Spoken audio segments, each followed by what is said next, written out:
The Crescent City. The city the care forgot. The Big Easy. Birthplace of jazz. NOLA. We're talking about New Orleans. Yeah, we are. Yeah. New Orleans is this incredible setting. It is, sometimes you'll shoot movies in places or whatever that have something going on so that you can kind of use whatever that is for production value. The group that we often refer to, Red Letter Media, calls it shooting the rodeo. Yeah. Where you shoot your movie in and around a rodeo so that you can just cut to that, and that automatically adds production value to your movie.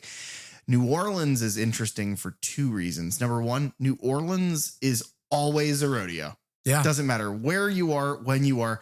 There's so much life and so much of a diaspora and so many things that exist that you can just focus a camera at and add a minute to your from things like an incredibly artistic or expressive thing about the city to the city being expressive and artistic about the world, and that showing up in things like art or murals. It is an incredible location because it is an incredible place on earth. I struggle to think of anything like it, even in major cities. Like, I can't think of another American city that's like that. Right. Maybe Vegas. Maybe. But Vegas is so different in that it's like a big show. New Orleans, nobody's putting on a fucking show. That's how people live. Yeah. I can relate it to a lot of European cities, but not American cities. America sucks. Yeah. It's all business suits and homeless people and nothing in between. Right. You're either wearing a suit or unfortunately you are displaced. There is no middle ground. So get that suit on, bud, or I'm kicking you out of here. That being said, have you been there? I have. I have been homeless many times. No, I have been to New Orleans 2 times. The first time I was there, I was very young, probably like 11 years old.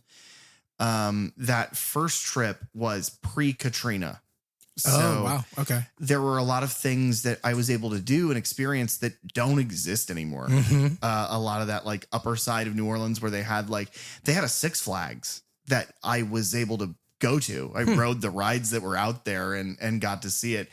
It's weird because you can look up footage of that Six Flags now. It's like, is it the abandoned one that flooded out and everything? It is. Yeah. There was a period where like right after Katrina, you could look out at the water and you would just see roller coaster peaks sticking out of the water because the entire thing was submerged, which is sad because first of all, that's the only Six Flags I've ever been to. Yeah.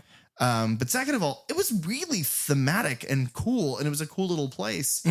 So it's also really unnerving to see that it was like reclaimed so horribly by nature. Yeah. To the point where they took whatever company runs Six Flags just took the fucking loss. There's no way we can fix this. Yeah. Right. There's no coming back. But we went to we did little kid things there. We went to like the float like the Mardi Gras museum that's like floats and pieces of that. And we would do like very famous restaurants and the kind of kid thing. Well, I went back, I was probably 17. So still not an adult. I never did like Bourbon Street or any of the really adult centric stuff.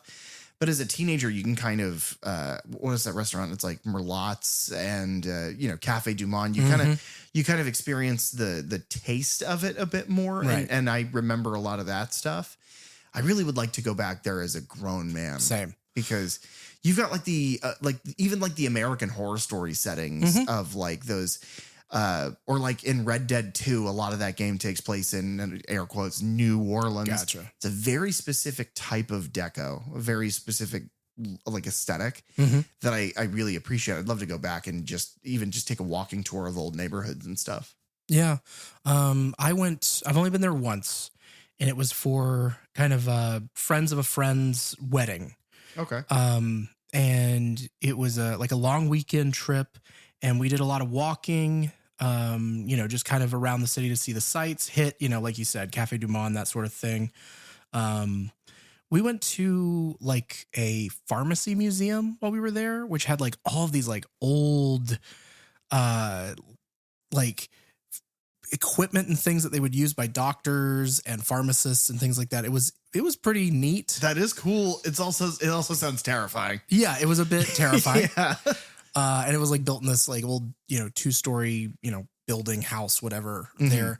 And we, the things that I wanted to do more of, I would have loved to go to kind of the, like the Mardi Gras Museum or like a jazz museum or something like that. There's some touristy stuff out there, but it's not like New York. New York, Right. You go and the touristy stuff you're doing is you're looking at the Statue of Liberty or whatever. Mhm. The touristy stuff out there is like, look at 100+ years of combined, really specific and interesting expressive art. Yeah. Which is really fucking cool. Well, and that's a good point because the building that we ended up staying in was these, they were like apartment style, like Airbnb units. But they were was built, it like townhouses? Yeah, kind of.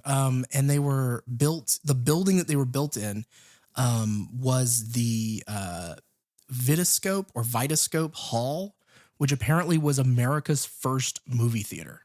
That's cool. It was built in like 1896. That's fucking awesome. It was the coolest thing ever. You definitely got your butthole like ghost probed or something. Yeah, that certainly happened. Is that why you want to go back so bad? Yes, I am dying to go back. Please. Oh, the Crescent City found its moon because of your butt cheeks. I got it.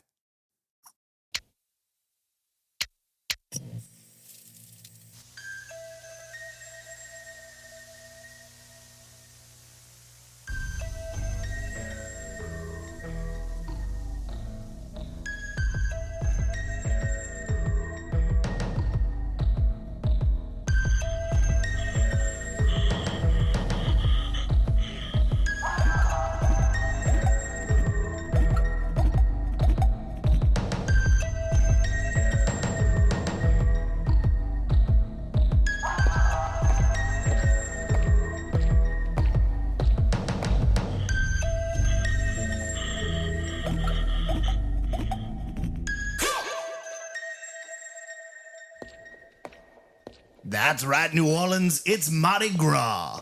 It's Fat Tuesday, and I am fat. My belt is broken. My pants are open. My belly is a mountain of love stuffed with oysters. And y'all know what tomorrow is? Ash Wednesday. Ashes to ashes. Dust to the Third Channel podcast.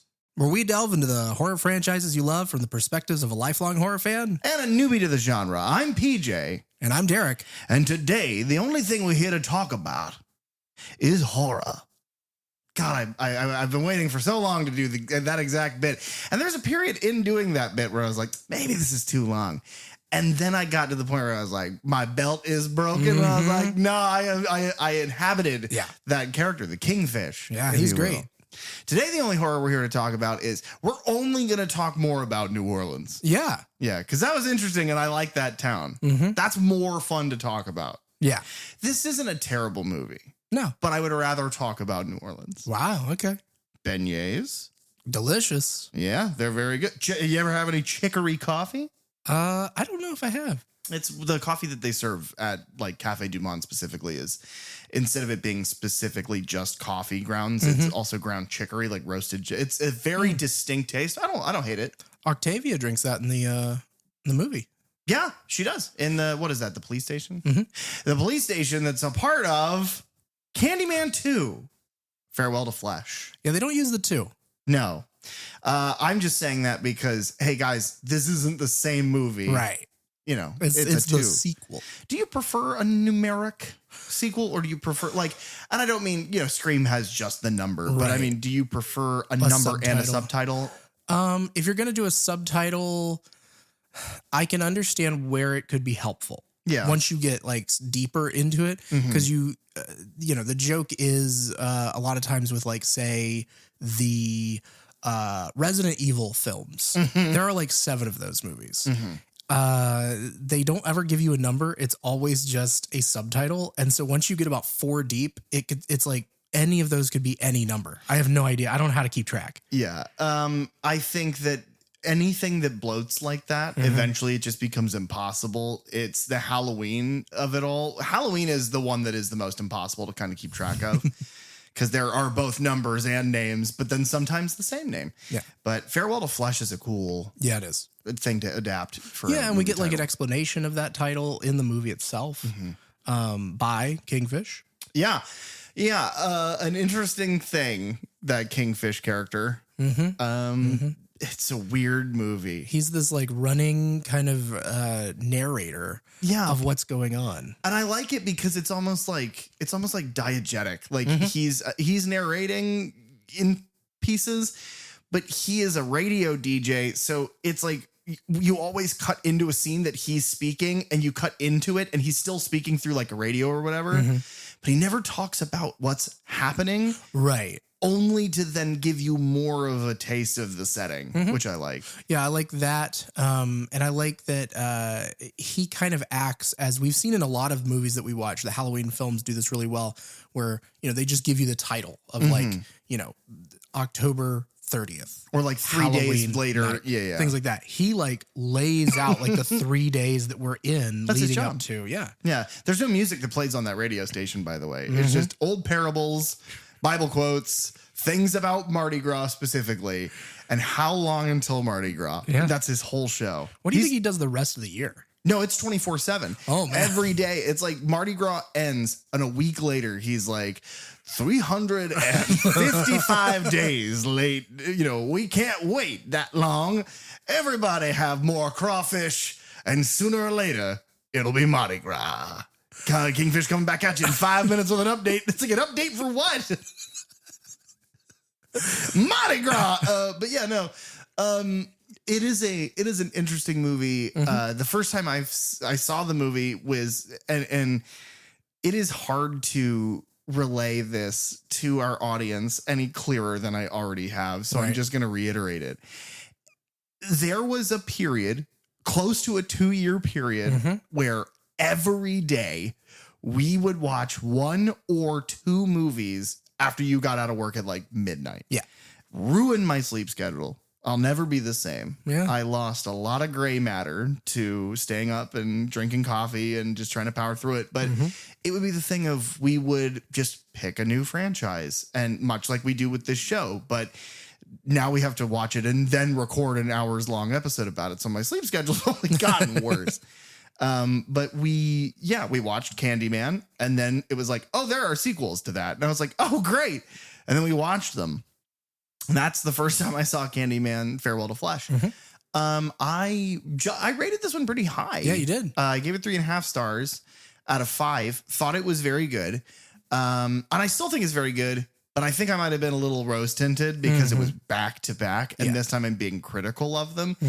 I don't dislike this movie by any means, but this does feel like the straight to video sequel. Like, it loses a lot of quality in not only like your acting, the caliber of acting that you have from one to the next movie kind of dwindles, but it also feels like you change his wardrobe. Candyman, you change his wardrobe, you change certain aspects, you add more to him. It feels like Aladdin 2 or like those old Disney Renaissance sequels that would happen, where it's like, it's nice to see him again, but it just doesn't feel like his movie. I don't know, it's a little difficult to quantify. Maybe we can flesh that out. But that's kind of my overall takeaway from the first time seeing it to now. Yeah, that's interesting. Would you change your rating, your star rating? Oh, I'm gonna log it again. I'd probably stick closer to 2. Okay. Again, I don't have a problem with the movie. Right. It's just, I do it by, now my ratings are interesting because my ratings aren't based in how I enjoyed watching it this first time or how it stuck with me. Now it's, how hard was it for me to physically sit down and go, okay, and then hit play. If it was like, oh, fuck yeah, like Candyman was, or there are other examples, Halloween 2018, or like the first few, the known ones that we love so much. Those are, I give higher ratings now because it's like they still hold my attention.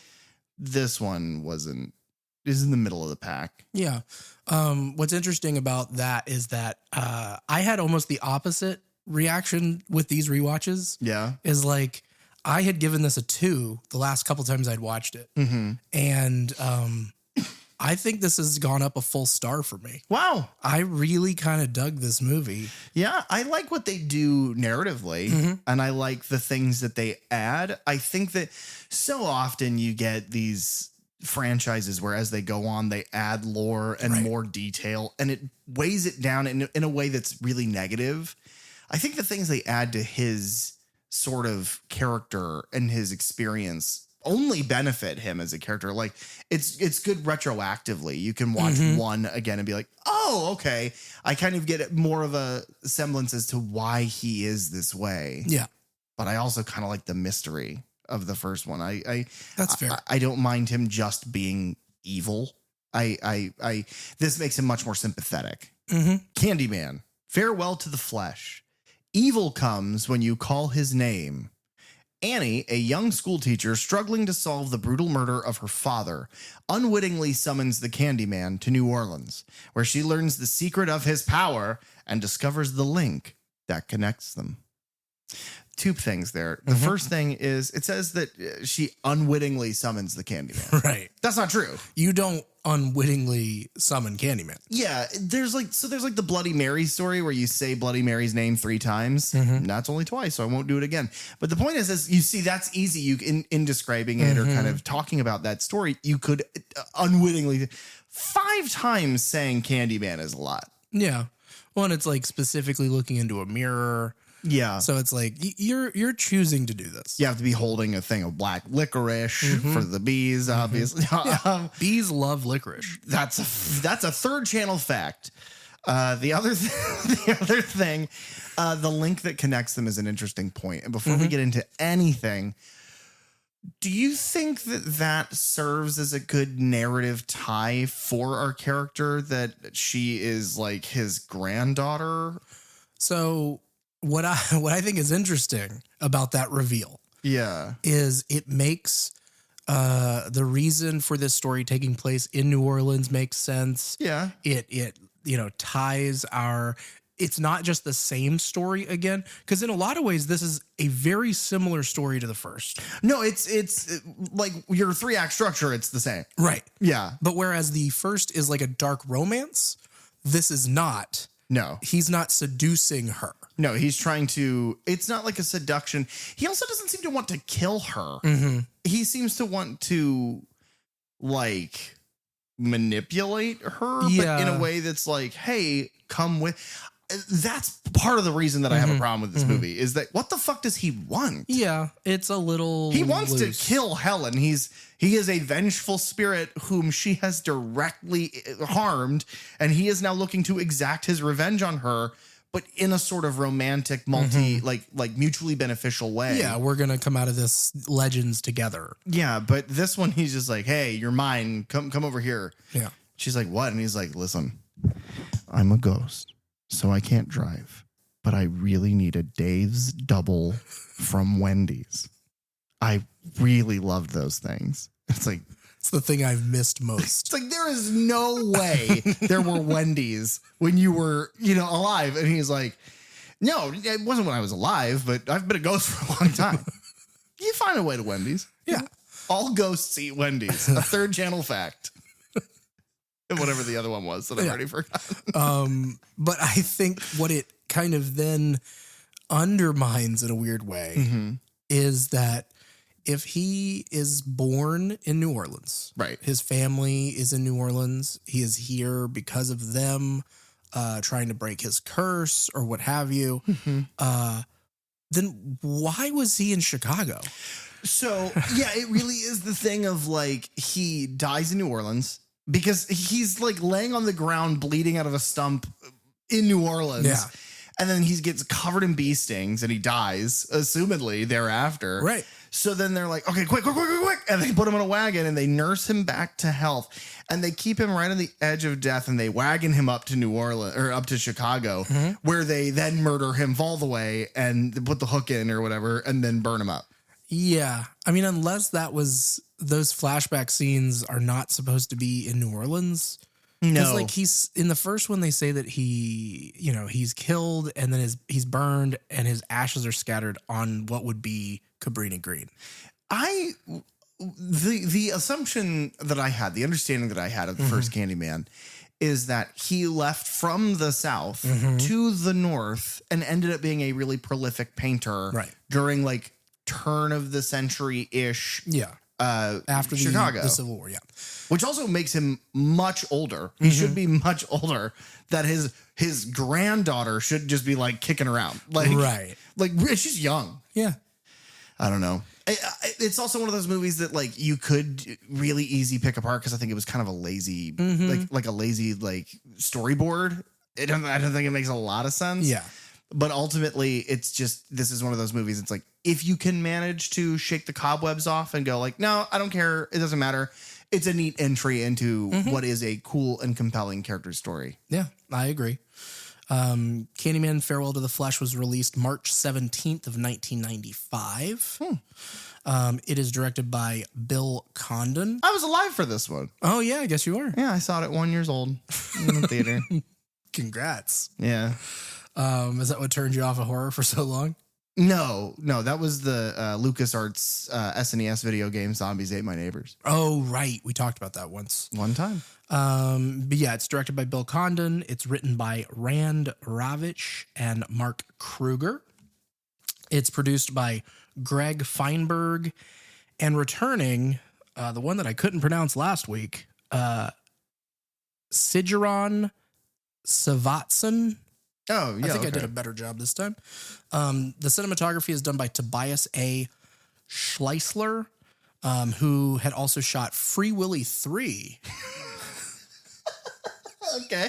They went on to do the cinematography for The Rundown, which was the 2003 action comedy with The Rock. Okay. It's like the thing he followed up Mummy Returns with.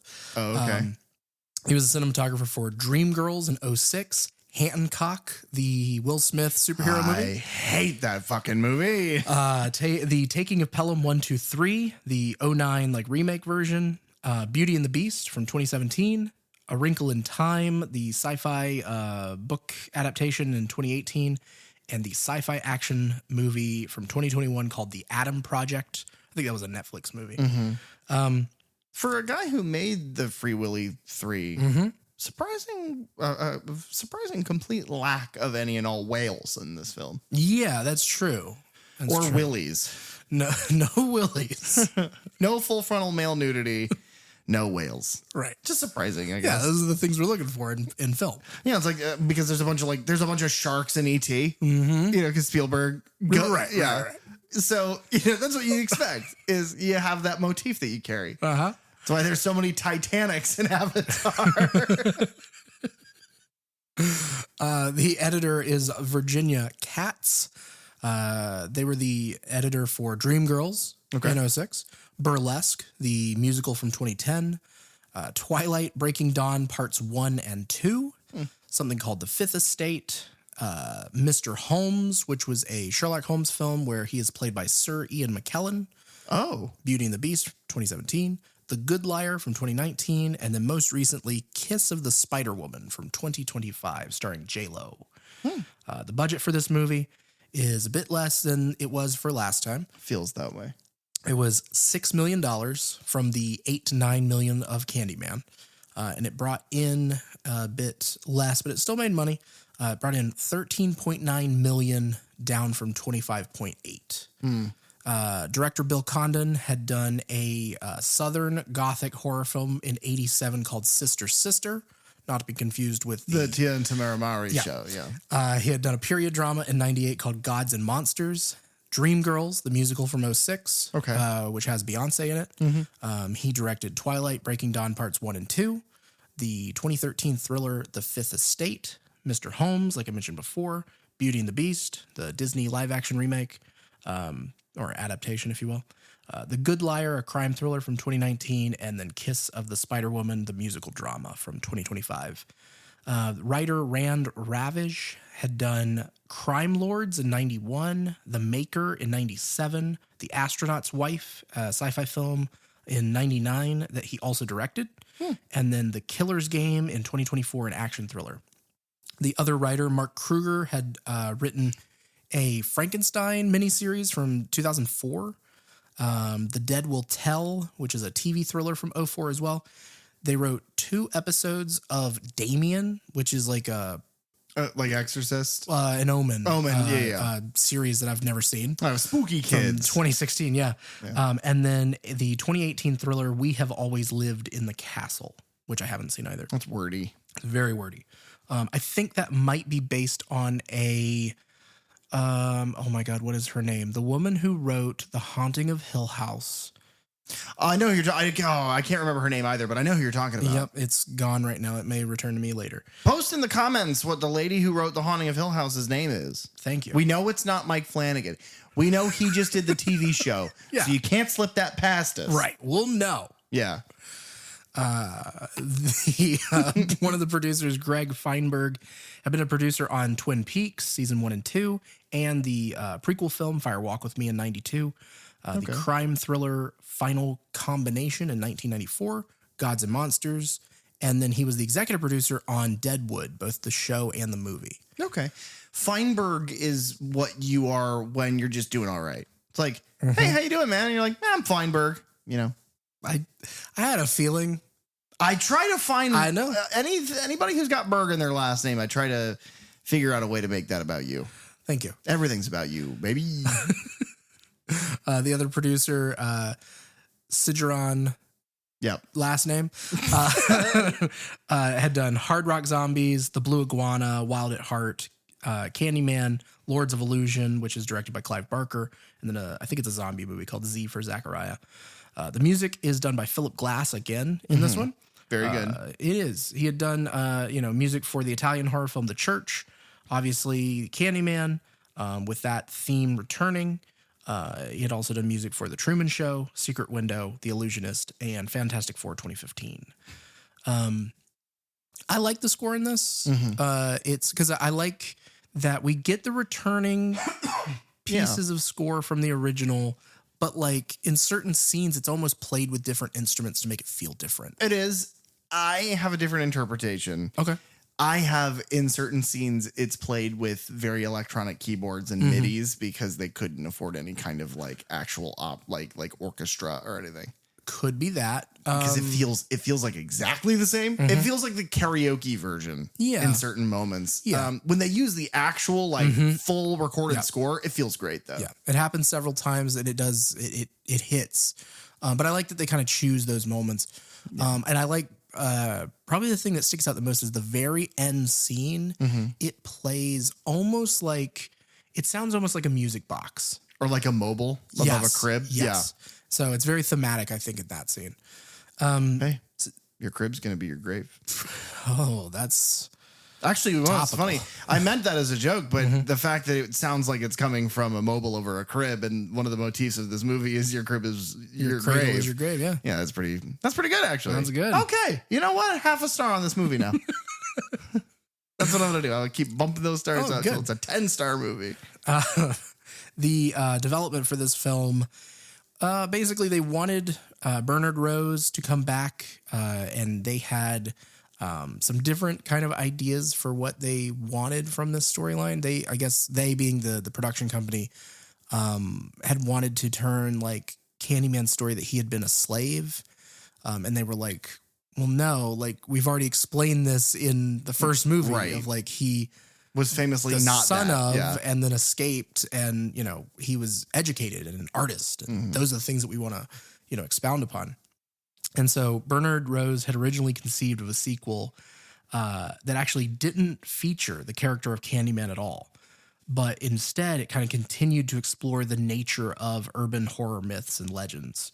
But that was quickly scratched when the producers figured that audiences wouldn't really show up unless Candyman was there. They just would want to see him, eviscerate people. Yeah, we are a group of us, the people that like what we like. We are fully responsible for artists not being allowed to be artistic. Yeah. We're like, well, there's no Candyman? He's not in this? Where's his hook? Where's his bees? Where are the bees? Where's his coat? Where's his hat? It never existed. But according to Virginia Madsen Bernard Rose had another concept in mind. I'm going to quote her here. Bernie wanted to make him like an African-American Dracula, which I think it was so appealing to the African-American community because they finally had their own Dracula, their own monster that they could call theirs. The Candyman was a poet and smart. He wasn't really a monster. He was sort of that classical figure. And so the sequel that Bernie wanted to make was a prequel where we would get to see Candyman and Helen fall in love. But that was turned down because the studio didn't want to do an interracial love story. Which, like we talked briefly last week, there was a moment where they originally had shot a scene where they do kiss, and the production company had cut that out for being too controversial, and that's in 92, and this is in 95. So I made a joke just a second ago about how we are responsible for creative people not being able to be creative because we're ravenous fans. Yeah. Unfortunately, we're not nearly as bad as just horrible racists. Yeah. If you're out there and you're racist, please stop being alive. Yes. Okay, next thing. God, that makes me so mad. Because like you're so close in the original. You're so close to that, and we referenced this several times throughout that review, but you're so close to that Phantom of the Opera feeling of like manipulated love and that sort of control. And it's so dark and really interesting, and you just don't ever quite get there. So tonally it misses the mark only in that way. And it's because people just can't stand it. Can't fathom. Fucking assholes. Filming took place on location in New Orleans, and then some shooting in LA. Principal photography began in August of 94 and wrapped in October. So in that case, I guess all the Mardi Gras stuff had to have been staged. Yeah. Right? Oh yeah. Well, because it's the only way that you can control it. It's also not near big enough. Right. Yeah. If it were there during that period, you're not getting a film crew through there without some guy throwing up on your boom mic operator. Like it would just be insanity. Yeah, true. And then what I find interesting is that apparently in 2020, Bloody Disgusting had reported that there was another unmade follow-up titled Candyman 2, The Midnight Meat Train. I'm not making this up. Bernard Rose was meant to be the director once again, and it was supposed to be about a, quote, mythical figure haunting the early 1990s London. The sequel would have been somewhat based on Clive Barker's Books of Blood short story, which is where the Books of Blood are a series of collected short stories of Clive Barker's, one of those being The Midnight Meat Train. And so it would take place on a subway. And then Rose further elaborated, the idea was that the Jack the Ripper murders start to happen. And whereas the first Candyman was about race, the idea was to make the second Candyman about gender. And so it was about the idea of this faceless, brutal killer who only attacked women in a horrific sexual manner. And his primary objective were to stop them in his weird moralistic take on, society. And so the Ripper was like Candyman, but wasn't Candyman. Okay. So I hate all of that.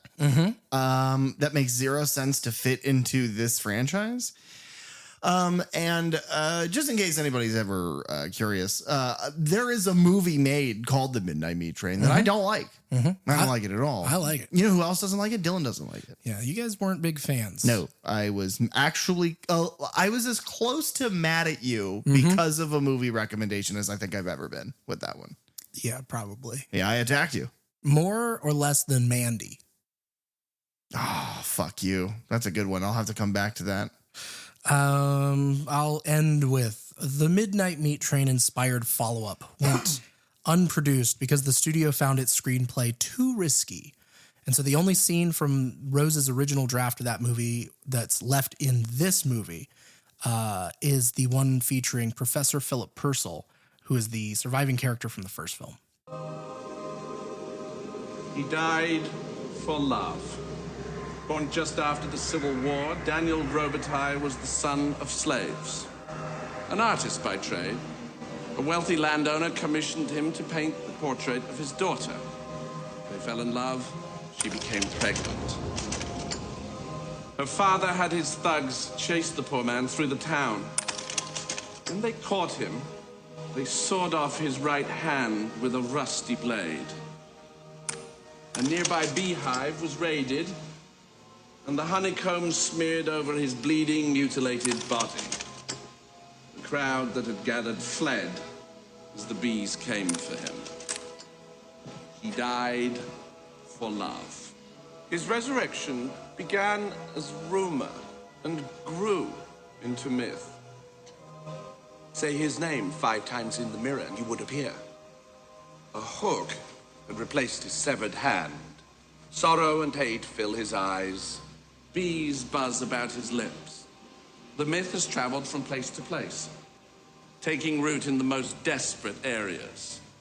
Even here, in New Orleans, murders have been committed in his name. Yes, but is he real?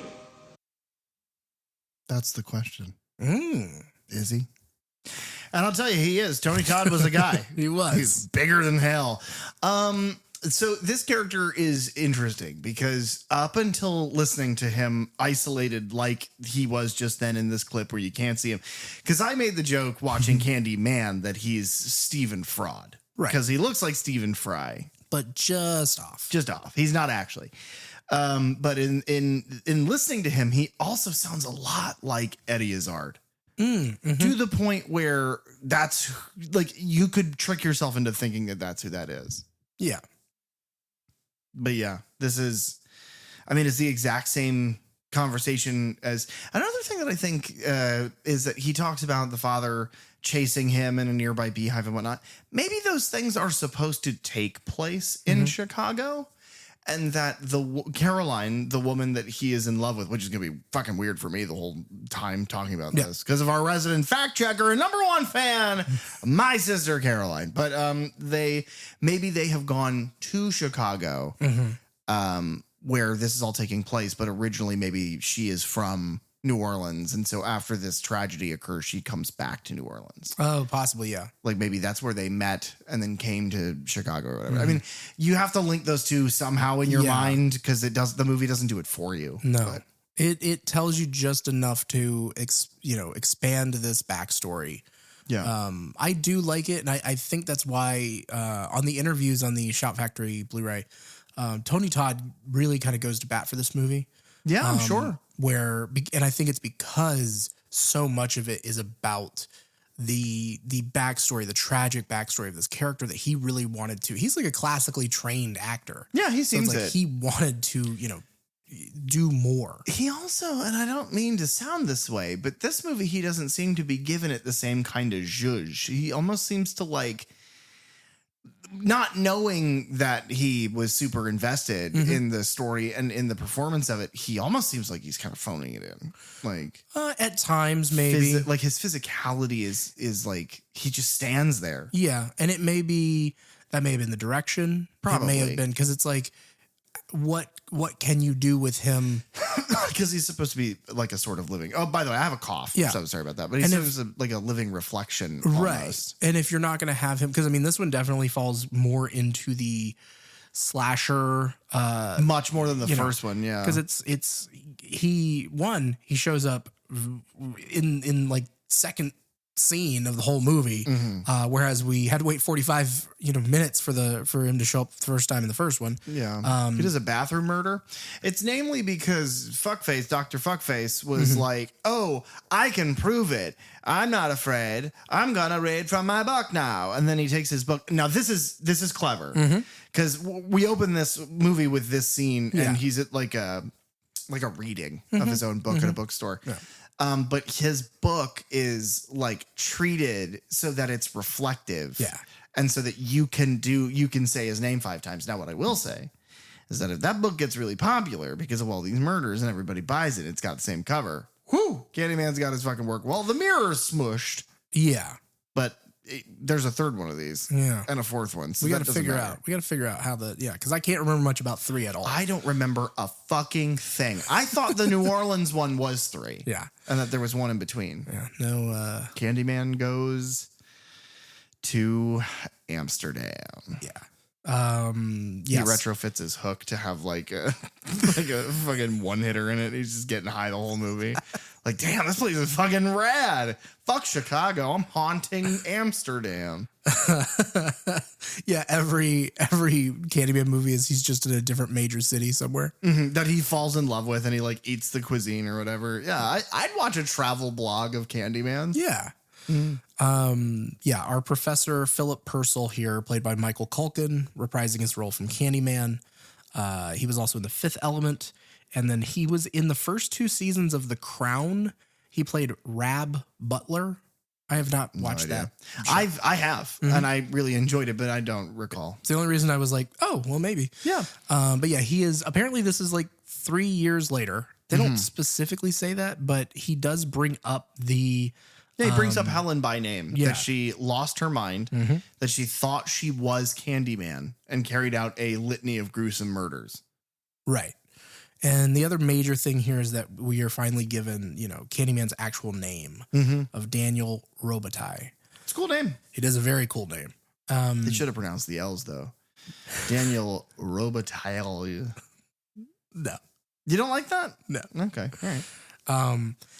But yeah, he's talking about his book. He's doing a book signing or whatever, and he kind of gets jokingly called out by somebody in the crowd of like, oh, well, if you don't believe it's real, then why don't you call to him? And he does. Yeah. And we get our first.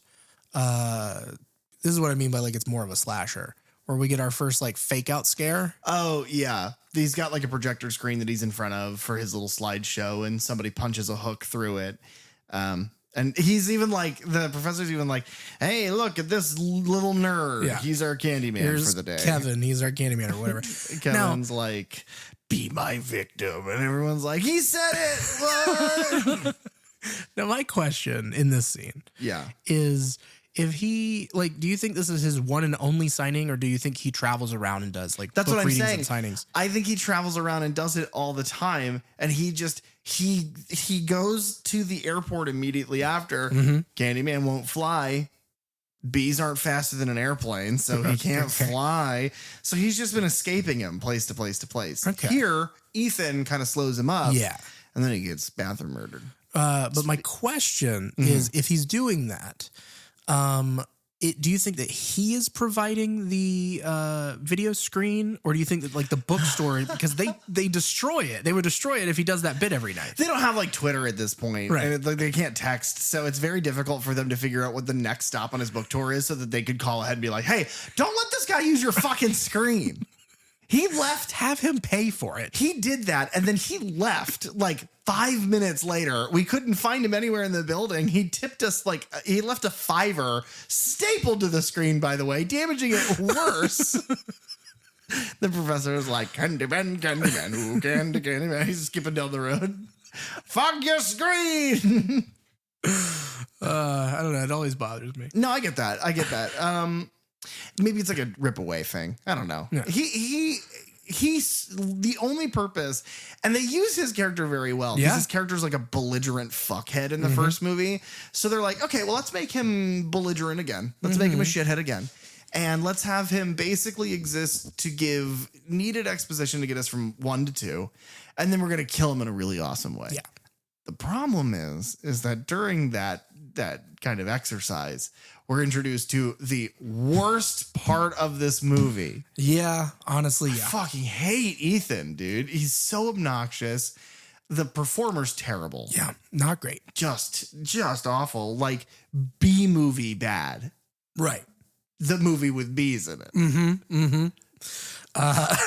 That's what I figured you meant. Ethan Tarrant is played by William O'Leary, who was in Hot Shots, the 1991 Top Gun parody movie with Charlie Sheen. Okay. I love Hot Shots and Hot Shots Part 2. He played Marty Taylor in Home Improvement. Okay. That's like his big call, like claim to fame. And then he is in Terminator 3, Rise of the Machines in 2003. That's kind of it. Yeah, kind of. Yeah, I haven't seen any of that. Yeah, Ethan, I've seen Terminator 3, but I don't remember, know what he would be in there. But yeah, Ethan bumps into him in the street, and he is upset with Purcell because he blames Purcell for his father's death. Yeah, I guess we can get this out of the way. The kind of major driving force between the main character's family here is that their father, over the last, like, it's kind of explained like over the last year, maybe couple years, he's like been driven insane because he is confident Candyman is real and trying to prove that. And so he goes to a bunch of academics and a bunch of historians and local people to try to get more information. This guy convinces him that Candyman's not real and to just call him to prove it to himself. And then yada, yada, yada. That dad is now deceased. He's dad-ceased. And Ethan is not happy about it. Well, you can't tell what he is. Right. He can't emote. Well, he tells you. Yeah, he tells you and he shakes his mouth a lot. He's like, you killed my partner. And I fucking hate everything about this character. And every time we go back to him, I can't help but feel like you didn't need to. Yeah. I was going to say, thankfully, like, he is not our lead. No. And he is basically locked in a room for the whole movie. And we just go back to him every once in a while. The only unfortunate part is he's locked in a room for the whole movie. But that then leads to other stupid things that make me really annoyed. But yeah, the doctor he's kind of confronted and Ethan's, not accepting his answers of Candyman's not real. This is what I told your dad. I'm telling you the same thing. Ethan has a big old fuss mouth about it. And he's like, fuck you, man. And so the doctor's like, you're as crazy as your fucking dad was. And he leaves. Ethan chases him to a bar, like a dive bar off of Bourbon Street. He follows him. A bar fight then ensues. Yeah, because that is my big question for this scene. Right. Is there going to be one of these for every scene? Because I've got a couple. I don't know if I have one for every scene, but this always, like, it's Purcell is drinking and Ethan rushes in and like kind of like tackles him from behind. Which makes me think that he was drinking outside. Right. He's got a bunch of hip flasks. Yeah. And so the bartender immediately grabs Ethan and then drags him like an old Western, all the way down the bar, just smashing drinks and pushing people out of the way, and then shoves him forward into this window. Yeah, like a front-facing window. And shatters the glass, and then he's just like, get that guy out of here. And so my question is, anytime that there's any sort of rough housing or people pushing each other, is that the thing? How many times does he have to replace that window? So, number one, because of the way New Orleans works with its insurance, it protects against hurricane, like flooding and wind damage. It protects against, like, obviously act of God sort of crazy damage and fire damage and whatnot. It also acts against surly, drunken bar patrons being smashed through windows. It's a big part. It's like in New Orleans and then like in parts of Brooklyn and, you've got like a lot of parts of like Detroit, really rough and tumble neighborhoods. Philly, they have those insurances, Patty's Pub famously. Right. But so my question is, as he does that and he smashes him out, he smashes him through the window out onto the street and then says, get this guy out of here. Does he not know what out of here means? No, he doesn't go through. Oh, does he not? No, he like, that's what I also don't understand what this window or piece of glass is. Is it not out onto the street? He doesn't go out because it's like he smashes into it and falls backwards and then two guys pick him up and just throw him out the door. Okay. So I don't know what this glass is. I guess the glass is that window is an indicator like, all right, guys, listen up, staff. If someone goes through that window, you get them out. You do the big thumb and you boot him out the door like Uncle Phil with jazz. Nice. Oh, man. But there is this general feeling of like and this is a problem with just kind of the storyboarding of this movie. Is you have already opened with who gives a fuck. Right. Who gives a fuck about the weird, like, humanities professor from the first movie and this random redhead. Also, if you're going to open your movie with a character, make sure that the character is played by someone who can, like, deliver something interesting. He just comes off as so one note and whiny. And it's like, I'm sure you've seen that video of like, you know what, I'm going to say it. I don't care that you hurt your elbow. It's like, I'm going to say it. I don't care that Candyman killed your dad. I'm happy he did. If your dad is anything like you, I wish that Candyman would have killed him, brought him back to life, and killed him again. I hate you, Ethan. you cock. But anyway, it's a really good death scene though. And you know something that this movie plays with, and as a white dude, I don't know how much I am reading into this because of my general white guilt. But it is the thing of the movie plays a lot with black man stands up in background and main character goes, ah, yeah. Oh, thank God. True. Yeah.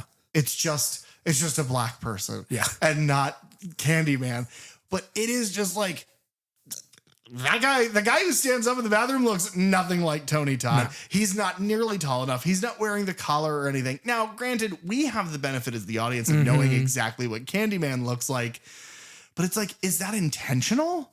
Do they play with like, because it's almost like, you know, police will stop, especially in these really like, you know, very minority heavy communities with these people of color will complain all the time. And you see it on the fucking news where they get stopped for nothing. And they go, well, you match the description. Right. And it's like, well, no, I matched the description in only the color of my skin. It's like, you know, somewhere between 5'8" and 6'5", black male. And it's like, well, yeah, that's so, of course I matched that, but that doesn't mean anything. Are they playing with that? I mean, they might profiling? Because it feels either, yes, people would react to that if they feel like they're being chased in that way, or it's intentional. But I think either way, it makes the point for them. Yeah. Yeah. Because it does happen several times where in the school, it happens in the mirror at some point. Here in the bathroom, it happens. Because Dr. Purcell is standing, or I don't know if it's doctor. Professor. Weird older man with ponytail is standing in this bathroom mirror. A guy gets up and walks, kind of shows interest in the very shiny book. And it's like, the doctor's like, oh, yeah, that's my book. Like, isn't that cool? And it's like, no, I don't know anything about it. I don't know who you are. Your book looks like the fucking Tin Man. Yeah. Why? And he's like, let me tell you.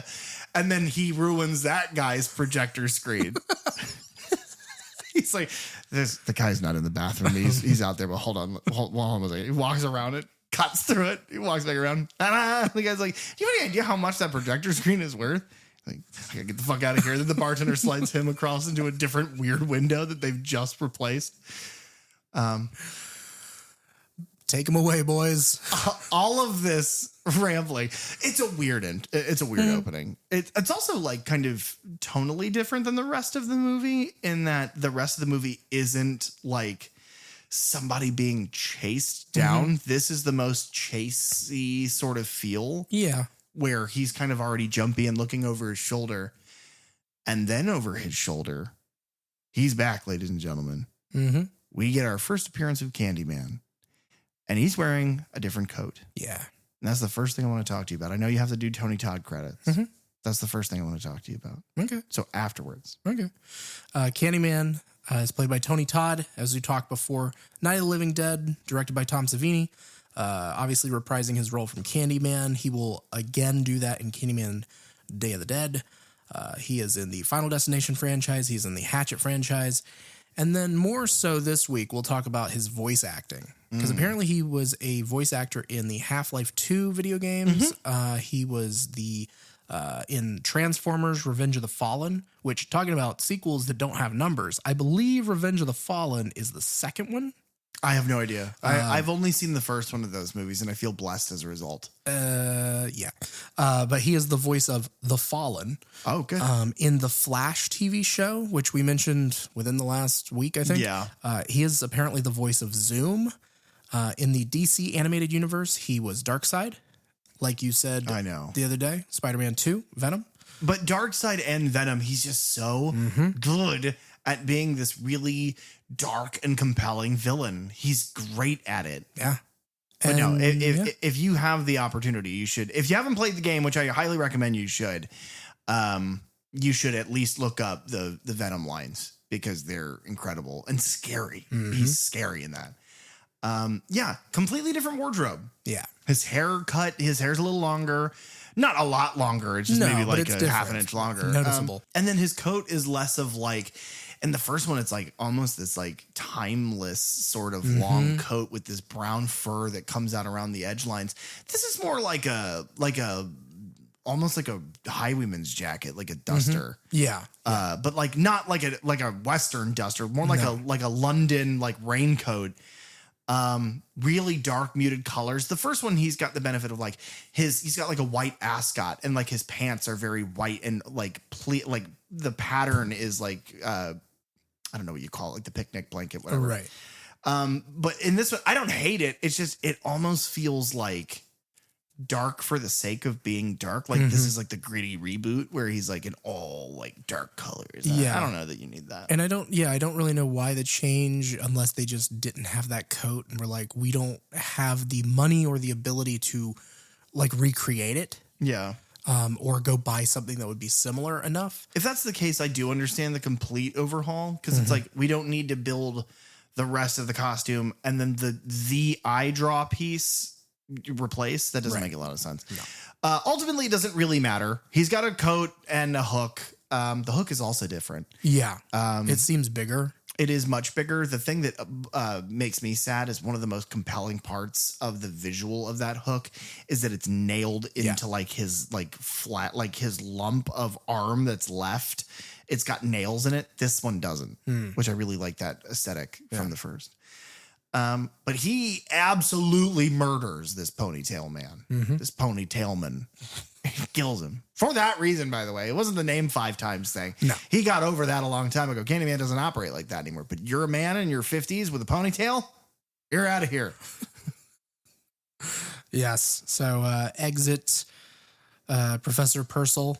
And then we finally get to hear for the first time in this film the radio announcer, the Kingfish. Yes. 3 days until Lent, he tells us, and he explains that Carnival means farewell to the flesh. Yeah, for the record, if you want to know what he sounds like, go to the intro of our episode. I did a flawless impression. Really was. Yeah. It was really good. Basically that. But he also gives this warning of, the Hook Man and not to call his name. So it's like, this is a known legend in the area. Right. Which is another thing that flies in the face of the first movie. Yeah. Because like he's a very specific urban legend to Cabrini Green, this sort of housing project in Chicago. But if you go to New Orleans, people are like, Candyman? You haven't heard of Candyman? And they don't say it. They never do. No. But I mean, that makes sense for what his legend is. Sure. We're introduced to our lead, Annie Tarrant, who is played by Kelly Rowan. She was in The Gate, a supernatural horror film from 1987. She is in Hook, the Steven Spielberg film from 91. She plays Peter's mom. Okay. She is in a rom-com called 3 to Tango in 99, starring Neve Campbell. She was in a Canadian horror film called Rufus, also known as Hunted, from 2012. Never heard of it. Very different titles. And then apparently she is a major, she's in all 92 episodes of The O.C. Never seen it, so I have no idea. But she is driving through kind of different parts of the city. I feel like this is like as close as we get to kind of continuing those themes of the first film of like, race and social class in inner cities in America, because we kind of just see people in the streets.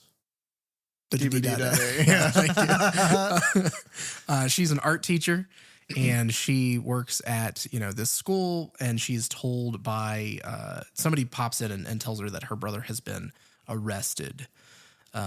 This is a weird setup for that next piece of the plot of being like, oh yeah, I'm at work. Oh, hello, work and kids. And before you really get any meaningful introductions to any part of her life, she's then immediately whisked away. It's like, well, have the scene open with that. Yeah. Why would you show her driving to work just to leave it? I don't know. It is an odd choice. What I will say is that general character setup here is the detail that she's like a wealthier person from a wealthier family, but she is in the inner city teaching these inner city kids, and it's immediately a story that's like, great, what a great person. But it is a very show or a tell don't show, because we're told immediately like, oh, but all the kids love you. What are we going to do without you while you're gone? And she's like, I don't know, but my brother's in jail. Yeah, true. My personality-less, dead-eyed idiot brother is in prison for murder, and I have no... That's the thing that confuses me. Why is everyone like, he murdered someone? It's like, well, yeah, of course. Yeah. It only took this long, but he was gonna. Yeah. Look at his face. Yeah, it was a known thing. Yeah, he's got idiot eyes. It was only a matter of time. His case is being handled by Detective Ray Levesque and his partner Pam Carver. They also consider Ethan a suspect in because of his confrontation with Purcell from the night before. Detective Levesque is played by David Gianpoulos. I'm sure I'm pronouncing that wrong. Yeah, but that's the thing, is that we are also sure. We're also sure that you're pronouncing that. Thanks, guys. Yeah, we're all fine with it. We've made our peace that we'll never hear the right way a name sounds ever. It's fine. He was in Under Siege 2, the Steven Seagal film from 1995. He's in Air Force One, the Harrison Ford film from 1997, and then mainly has done TV work. Now, do you have the same... Whenever he shows up in this bathroom for the first time, in the scene of the crime, right, and you see the reflection of him, do you have the same thought that I do, that he looks like David Boreanaz? No, he looks to me like a million sort of background actors in like mobster movies, like Goodfellas and whatnot. He just has that sort of like, I work for like a mafia or like a crooked cop. But what this scene reminded me of, it's something about the way that the bathroom is like painted in this blood and it looks really dirty. It reminds me of the first time you meet the Mark Wahlberg's brother's detective from the Saw franchise. When he and his partner are like in the barbed wire room, and that's where you meet him for the first time. That's what this scene reminds me of. Is like, and the way he is like over characterized reminds me of a Wahlberg. Yeah. This guy is beyond a caricature. Yes. He is like such an aggressive dickhead. The only thing that could make him more of a caricature, he was like, God, you know, these long hours in Copland, and he's like slowly filling a syringe with black coffee. And he's like, you know, it's really hard. He sticks it right in his neck. He really truly does. And the accent. Yeah, it's all over the place. His partner is Pam Carver, played by Faye Hauser, mainly TV work as well. And then, I mean, you might as well not even mention it, but she did 9 episodes of Days of Our Lives. Come on, Pam, what is that? And 79 episodes of The Young and the Restless. Pam, you need to do 750 episodes of Young and the Restless and 9,000 episodes of Days of Our Lives. We expect greater from you. You're Pam, the best part of this movie. No, but she is the only police, like the police characters that exist in these movies. Yeah, that is like, oh yeah, by the way, I totally believe you because I looked at security footage. I looked at evidence. Yeah, and I came to a conclusion that despite the improbability of it, you must be correct because I did, you know, to quote. Idiots that say things like "don't tread on me." I did my own research, and I found out 2 things. Number 1, obviously, Candyman's real, and number 2, don't vaccinate your kids. Yeah, Third Channel podcast fact. No, not that one. Not that one. Okay, scrap that last one. But yes, Annie first goes to her mother's like apartment, and her mother's name is Octavia. And this is where, like you said, you really see that, you know, she is from money. Octavia Tarrant is played by Veronica Cartwright, who was in Alfred Hitchcock's The Birds in 1963. She was in Invasion of the Body Snatchers in 1978. Probably most famously, she is in Alien. She plays Lambert from 1979. And then she is in The Witches of Eastwick. In 1987. She's done some other stuff, but I figure eventually we'll get to a movie. We'll talk more about her. Yeah, she's fantastic. Yes, she is. She's the best. Like, I think she gives the best character performance in this movie. And her character is vile. Yeah, not in the way of like Cruella de Vil or like something that is similar to that of like obviously evil, but it's like it's so relatable. It is so relatable to see this like well-off, very polished, almost like cotillion, debonair sort of, Southern belle that is just hiding pain and trauma and lies. And it's all just, well, everything has to look perfect. And it's so relatable. Yeah, she's a big piece of shit.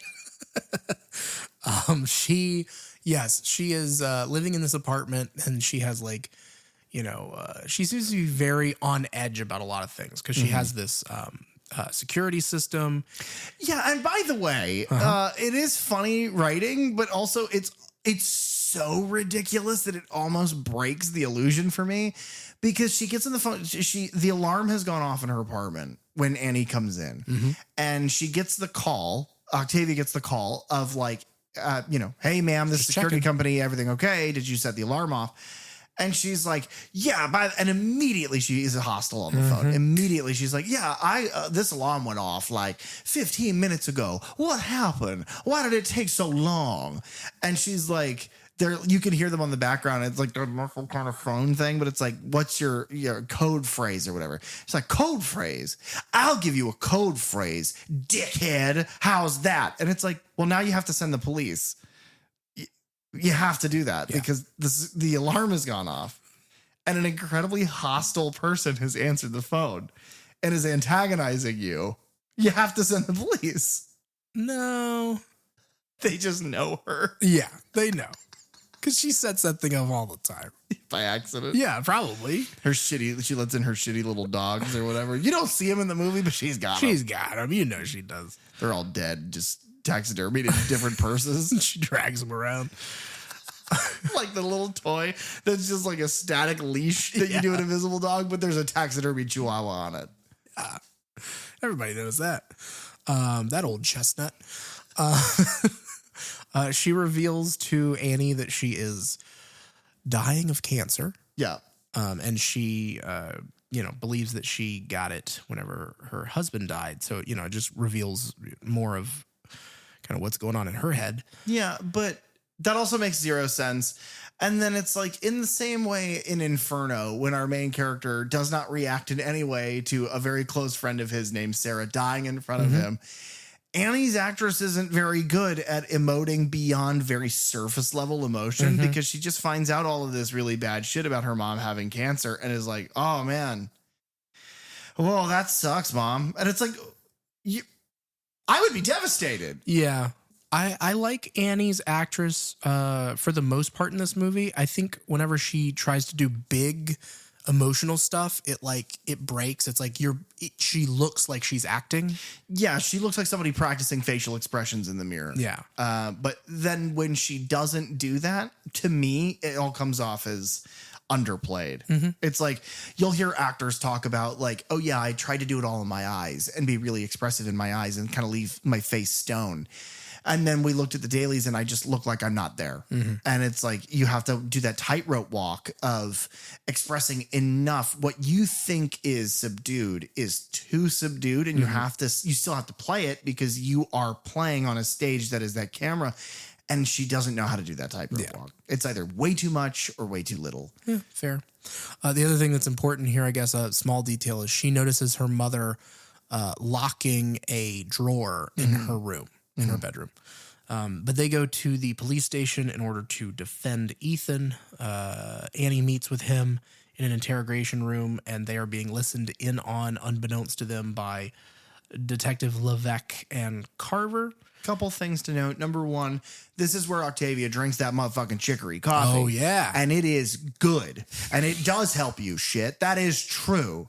It's great. And everyone should have some. I think Cafe Du Monde has like an online store, but they also have their coffee on like Amazon or whatever. And yeah, Amazon's terrible, but they do allow you to do a subscription of that coffee, which we have done for a while. Nice. But the other thing is that the detective mentions very early in this scene that his being dogged after Ethan and like trying to get him on something is intentional because he does not like this family. Right. That the family is of money and that pisses this guy off. But then also he says like, something about, well, yeah, he's stupid, too much inbreeding. Yeah. And it's like, oh, it's that kind of family, like old money, New Orleans, Chicago family, you know? Yeah. Yeah. Yeah. No, that is a good point because it's very, there's nothing that Ethan or Annie could say to them that's going to make them believe any different than what they've already made their mind up. Yeah. They watch them sit in the fancy booth seats at the Cafe du Breeny Green. So they really just don't like them. Yeah. You know? Yeah. Who would? Well, Candyman. Yeah. Like his kid or whatever. He loves them. Ethan, I guess, has just gone in and just admitted to the murder, which also I don't get. Do not understand From a story perspective. I don't understand. I guess it's just a way to keep him locked away for the whole movie. Thanks, Ethan. The only thing that I can think of is maybe he does that so that he doesn't have to give any explanation, therefore not explaining the Candyman mythos so that people don't summon him. I mean, possibly. But that's barely because he's like, I try to protect you is the only explanation that he gives. So that's why I've kind of extrapolated all that. Yeah, because he won't say anything to Annie either. No. Like they don't necessarily know that they're being listened to, but he won't give anything to her. No. This setting is very strange. I don't know if it's on location or whatever, but the interrogation room seems to be like this big conference room, like a very large room that's surrounded by windows that look out into this big bullpen. It's a really nice location. Like I'd be happy to be locked in there. Granted, they're probably not feeding him a lot. No. They ain't giving him a single crawdad. No. He can't suck the heads. No po' boy to be had.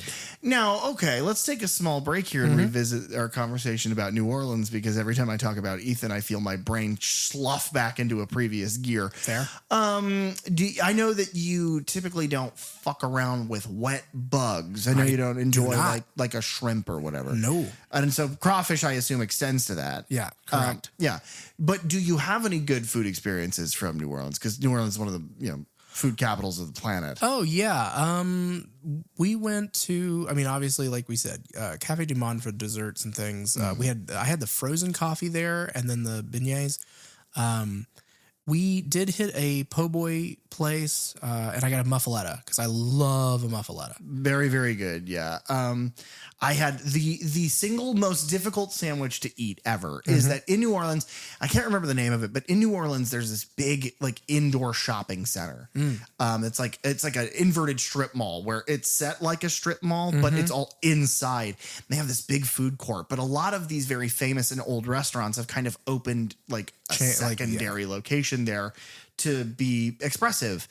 And my grandfather, I'll have to ask him and see if maybe he remembers. But my grandfather, because he and my grandmother took me and a cousin of mine, and there was this.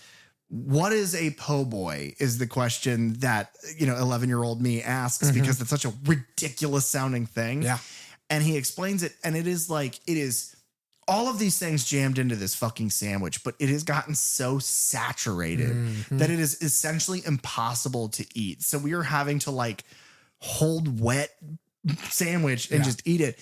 But it's that I love anything Cajun. I will eat basically anything. I have done the crawfish sort of boil. I have, for those of you who are unfamiliar with crawfish or New Orleans cuisine, I have sucked the head. And are you pulling your camera out now?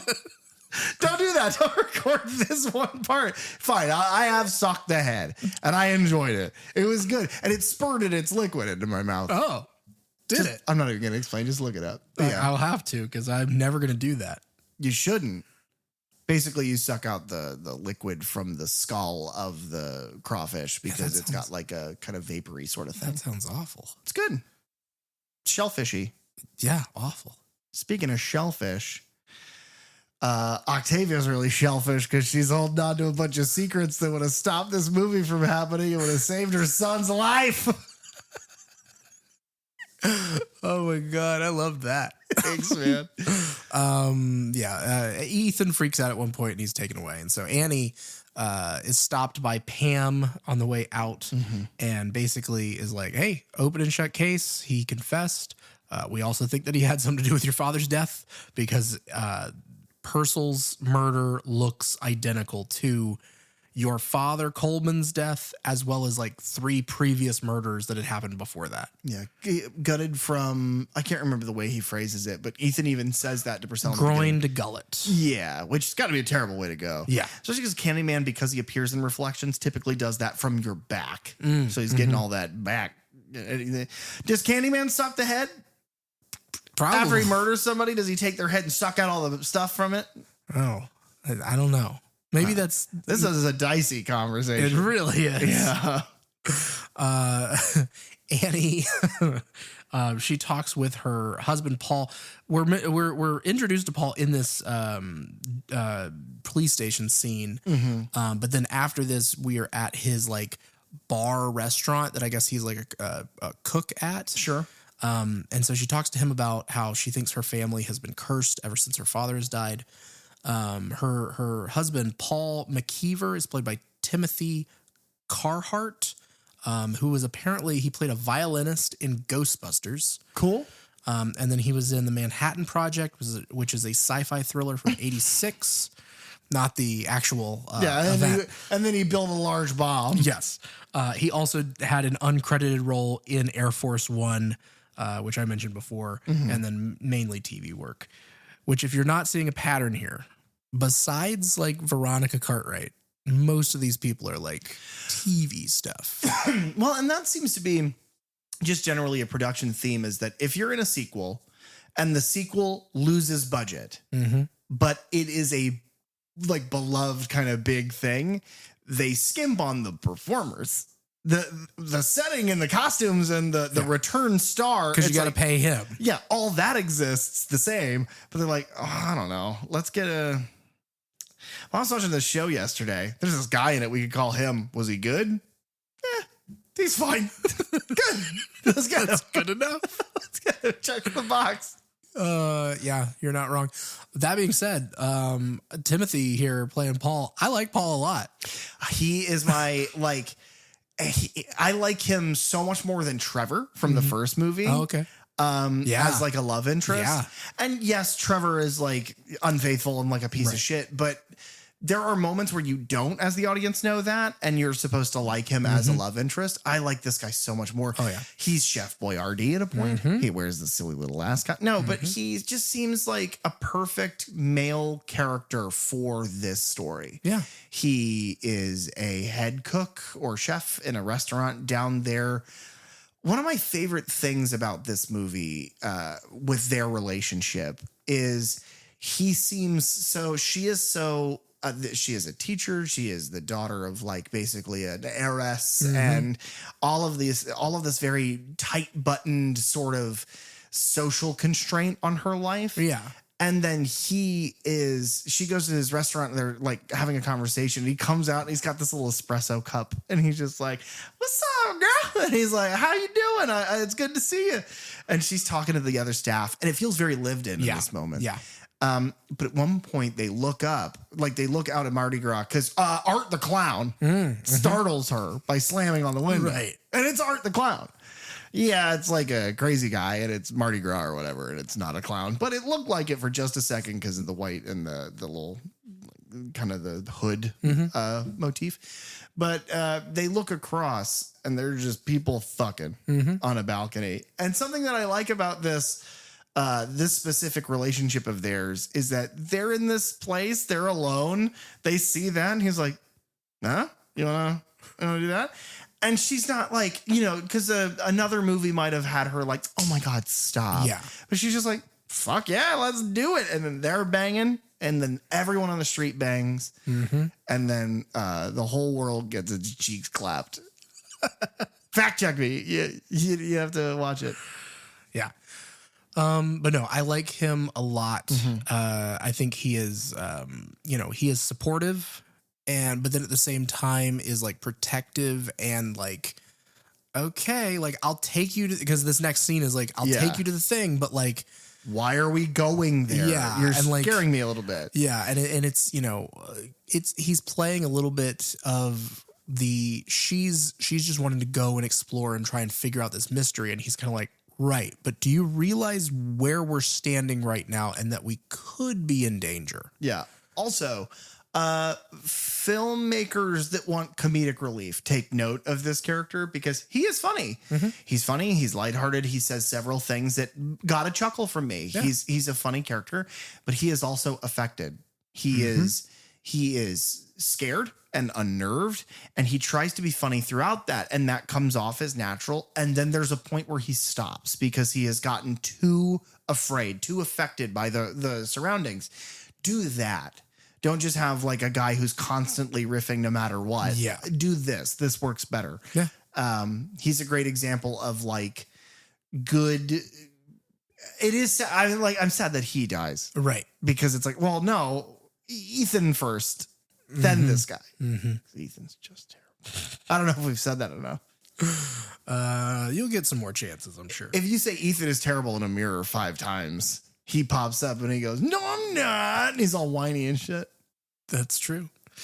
But Annie tells Paul how much her dad had loved this old plantation house that they used to live in. She was born in and grew up in and all that. And that even after they had moved out, that he was always drawn to it for whatever reason. He really liked certain elements of it. Like, is it that?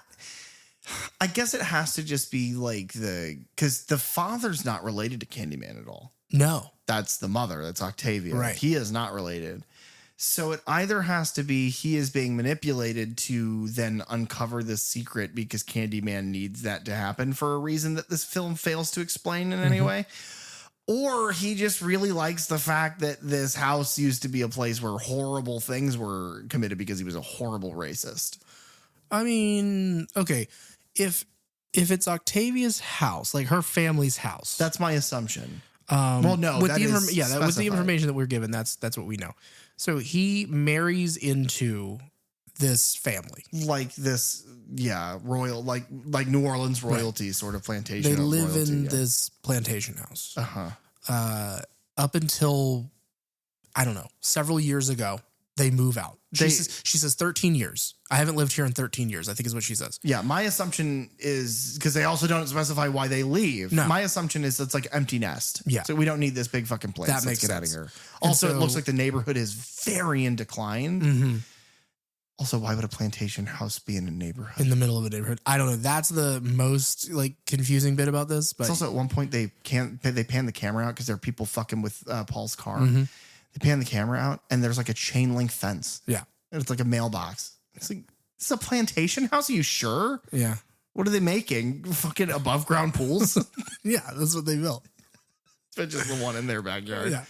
But so they lived there, they moved out, and then he, I guess, has figured out this tie to Candyman and the family. And so he's looking to find this mirror, which we haven't explained, but we'll get there eventually, because that's the only way that he thinks he can destroy or get rid of this curse of the Candyman. So it's like, that's why he keeps going back to the house. And it's like he is expressing interest specifically in destroying him, not in summoning him, not in bringing him for fascination or for what we then would later find out is like a familial tie. It's like he is specifically trying to make sure Candyman cannot come back into our world, which is weird. And that there has been like a series of murders that have happened by Candyman. And he is like the fourth of those. But it's like, okay, well, we don't know who any of those people are. And like, is there anything tying them all together? Other than like the MO of how the murders are. And then is that why the police, like the detective, is that why he does not like Ethan, is because he thinks that this guy is part of like that this guy and his obsessive, patterns with Candyman, there are 3 murders before his. It's like, does the detective think that the father killed those 3 people and then was killed by his son ritualistically? That's what I'm saying. There's so much fertile ground to plant interesting stuff in this story that they don't explain and just kind of let go by. That's why the rewatch was so diminished for me, is like you have one of the most interesting storytelling settings of all time. You are gifted this incredible backstory by your lead actor who agrees to return to this amazing role. And then you have all of these interesting threads, but none of them they're like buried under fucking hurricane sludge. I just don't understand. Yeah. Why wouldn't you do anything with this stuff? I don't know. It's muddy at best. Because then also, why do you need a fucking mirror? Yeah. The mirror is a weird thing to add. Wait, you mean like the specific mirror? The specific mirror, and just that as part of like the mythos. It's just weird. You kind of already have his mythos laid out. There are ways to like just stop believing, just don't engage with it. There are ways that the first movie kind of establishes what you do in these conflicts with Candyman as a monster. So to just be like, that would be like if if Dracula is like, yeah, Dracula, you have to put like a stake through his heart and you need to make sure that he's in like his coffin or whatever. And we've established that. But in Dracula 2, we've also pointed out the fact that Dracula has a horrible lavender allergy. So if you go and you crush up a bunch of old lavender plants and throw them at him, he'll die. Yeah, that's true. Is it? Dracula 2, baby. Oh, dead in lavender. Yeah. But yeah, they explore this old house. And there is, graffiti all over it. And like an entire displaced person's community is revealed that there is a group of them living in this home. They don't seem happy that they have these narc-looking people in their house. And then Paul notices that you can see the old slave quarters from Annie's bedroom window. Insane that would still be there. Right. That it would still be standing. Yeah. Insane. Yeah. I mean, because it's not like it's been historically preserved. No, because this isn't a landmark. If it was going to be, then the whole house would have been as well. But they lived there. Yeah. And they did nothing about that. Nah, it just sat there. That's fucking crazy. And they were never allowed to play there as kids as much as they wanted to. Do you think it's because the family still had slaves? Like they were like horrible?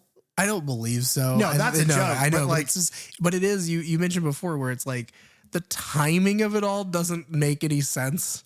Yeah, because that's like it's like the 20s. Yeah, like the earliest it would be the 20s, but it's probably more like the 30s. Because Annie in this movie in the 90s is probably about the age that my mom would have been. So that means that that puts Candyman being born in like the 30s. I don't know. This is the Alexandra Daddario of it all. Yep, where she's a 50-year-old, 20-year-old. Yeah. It's like, if you think for a second about the math, great-granddaughter solves a lot of this, does a lot of heavy lifting. Great-great-granddaughter, and then you've got the perfect timeline. Yeah, because I can't remember exactly how they worded at the end whenever they're going over the family album. Is Octavia his... Octavia is his... Because it's her, there's a picture with her and Caroline. Right. And Caroline is his bride. And so that has to be... Because at one point he's got the hook up to... Well, we're jumping way ahead, but he's got the hook to Caroline's throat, or to Octavia's throat. And he's like, you would deny me my own flesh and blood. Right. And it's like, so direct descendant, is this your child? No, no, it's not. But I think the flesh and blood thing is more of, just ancestrally. But there's got to be another level. It's got to be Caroline that we see in that picture with her daughter is not Octavia. That must be Octavia's mother. So it's another step. Okay, I'm probably wrong. Caroline, looking at you to fact check this. Right. I think the back of that picture, like written, because old black and white pictures, people would write what it is. I think it says Caroline and Octavia. It might. But wait, this is in the 90s. Why would there be an old timey black and white? Did they go to like a ghost town experience and get them to take the old timey photo? Yeah. They put like a feather on their head. They're like, this is like Barney's hair, right. for the photo booth. They did that because they needed a prop. It was the only one left. The hook wasn't available. It was already in his arm. Daniel had it. Yeah. It was like Candyman's hat. Yeah. We've lost everyone at this point. Yeah. Annie goes upstairs and because like Paul trips on something and like injures his leg, and so he's like, I'm gonna wait here. Yeah, we should go. Yeah, there are like at this point there are people messing with his car. Yeah. People are glaring at him, and he's just like, "Hey, how are you?" Like it's really awkward. And she's like, "Well, no, I'm gonna keep going. I'm gonna see this through." Yeah. And so she goes upstairs and she goes through like a hallway that's kind of painted like a throat, because you see, you know, like, and she enters through this tiny door into like the attic space, and so it's much like Helen coming out of the mouth of the graffiti of the next door apartment. Yeah. Cool setting. Really cool. It's cool because it is both a tad creepier because this is done by a psychotic man, right? Who we, as the audience, now know is her father, and you kind of get to see like the inner machinations of his mind, of like his mental collapse. Yeah. But then also I like it because it is so like it is repeated motifs. So it's almost like, oh, when he is there a part of the Candyman mythos where he like starts to take over does he inspire this because it is so similar, or is it just part of the human psyche breaking? Yeah. But yeah, no, the whole place is decorated with sort of like muraled paintings of Candyman, and you've got the big version of him, the big towering like version. a big shrine, sweets to the sweet. And she, after seeing all this, she goes back to school and ends up breaking up a fight between some of her students. Matthew Ellis is one of her students, and he claims to have seen Candyman. The only thing I'll say about Matthew Ellis, he's played by Joshua Gibran Mayweather, and he was in How to Become a Teenage Ninja, which, if I'm not mistaken, is in an episode of Best of the Worst. I think so. That's weird. Yeah. Okay. He is one of the teenage ninjas. Good for him. Yeah, this scene basically serves two things. Number one, it shows that her students like her an awful lot, that they are very committed to her, and their relationship is a very positive one for these kids. The other thing it does is she's like, Candyman's not fucking real. Here we go. And then she says Candyman 5 times in a mirror on purpose, which is why the fucking synopsis being like, she unwittingly summons Candyman. It's like, no, she did that shit 5 times. She meant for this to happen. She's a bastard. Yeah. But nothing seems to happen. No. Except a bee appears to Matthew outside the window of the classroom. Now, what I will say is that traditionally, with the whole Candyman situation, a bee is a bad sign. Bit of an omen. Right. Back at home that night, Annie draws a bath, and then Candyman appears to her in the like bathroom mirror. He says some weird stuff that, like, you know, the classic Candymanisms. I am the writing on the wall. I am the whisper in the classroom. Yeah. But in this, it doesn't make as much sense because those lines are about how I am a legend. My legend must live on. This is not about that. So him just repeating those lines that doesn't hit the same for me. Yeah, for me it's in the previous scene. It's a little more literal. Like, I think he's drawing this those are the lines that are spoken about him as a legend. And so he's pointing this out to her because in the previous scene she was in the classroom and her students literally like rattle off like, well, yeah, this is how you summon Candyman and this is what he's known for.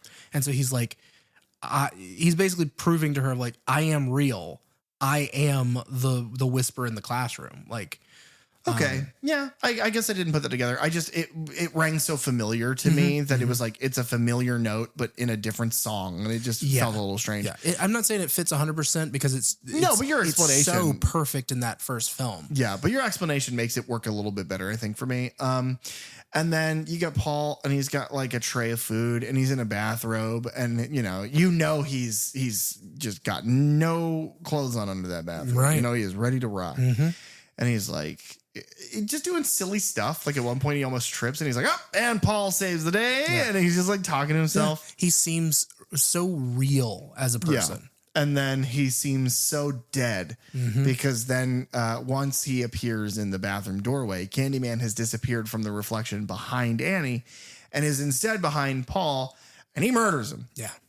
Groin to gullet. But you get to see that kind of play out. This is it's a cool practical sort of kill. The hook is coming out of his stomach. He is then lifted bodily, like Candyman just lifts him into the air. It goes on a bit too long, is my complaint. Is it's like they hold on it, and there's only so long that you can act like, oh my God. And the Candyman's just sitting there kind of glaring at Annie, and it's like 2 seconds shorter would have done some heavy lifting. I think the coolest thing in this whole sequence is in reaction to that, she runs and she scratches Candyman's face. And when she does, bees begin pouring out. It's a really good fake head because they know, okay, we're just going to shoot like from the cheekbone to the jaw. And it works. And it's really gross. Oh, yeah. Really nasty. It's, but it's so well done. And the bees like swarm her. And so she runs and locks herself away. And then the wound like closes back up. It closes back up, but then you get this excellent shot that has to have been used in trailers and posters. You get this excellent shot of him standing there and he's like looking down and just fucking rage filled and he's like scowling, but his face is covered in bees. Yeah. It looks really good. Yeah. And I think they handle the bees stuff in this movie better. Obviously the first movie years before, and they, this is all a very new experience for them. But Tony Todd looks much more comfortable with the bees on his face in this one. Well, I mean, he made it through the experience of the first one. Like he's got to be more used to it now. He's got like a little thimble full of honey. He's letting him have it. Yeah. Well, bees make money. Bees make honey. I doubt they like honey. He's giving them crawfish. We're back on the crawfish. It's a big part of New Orleans culture. Yeah. And I will gladly let you have all of them. Oh, thanks. You're going to give me your crawdads? Your mud bugs? Yeah. Okay. Annie is back with the detectives trying to explain what has now happened to her husband. Yeah, she's like, no, it wasn't a guy in a Mardi Gras costume because that's what's suggested. She's like, no, he's real. They're like, who? She's like, because she's going to come off, and she's like, it's Candyman. He's real. He did this. And they said his name 5 times in the mirror. They're like, oh, okay.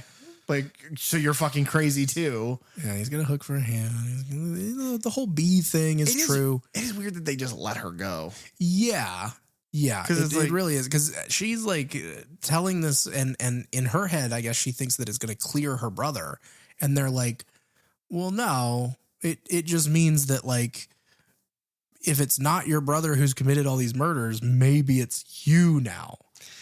But they would hold her for a lot longer. If they're going to hold Ethan for believing that he killed Purcell, because like they would definitely keep her thinking that she killed her husband. Yeah. Occam's razor is much more that they are both mentally deranged siblings from a family filled with what they think is inbreeding and psychopathy, that it is like, well, maybe it's your brother, maybe it's you, maybe it's Candyman. We'll find out, but go ahead and go home. It's like, no, they wouldn't do that.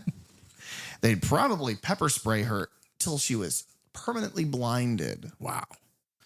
Annie, she meets with her mother and asks if, her father had ever talked about Candyman, and Octavia is very dismissive of the whole thing.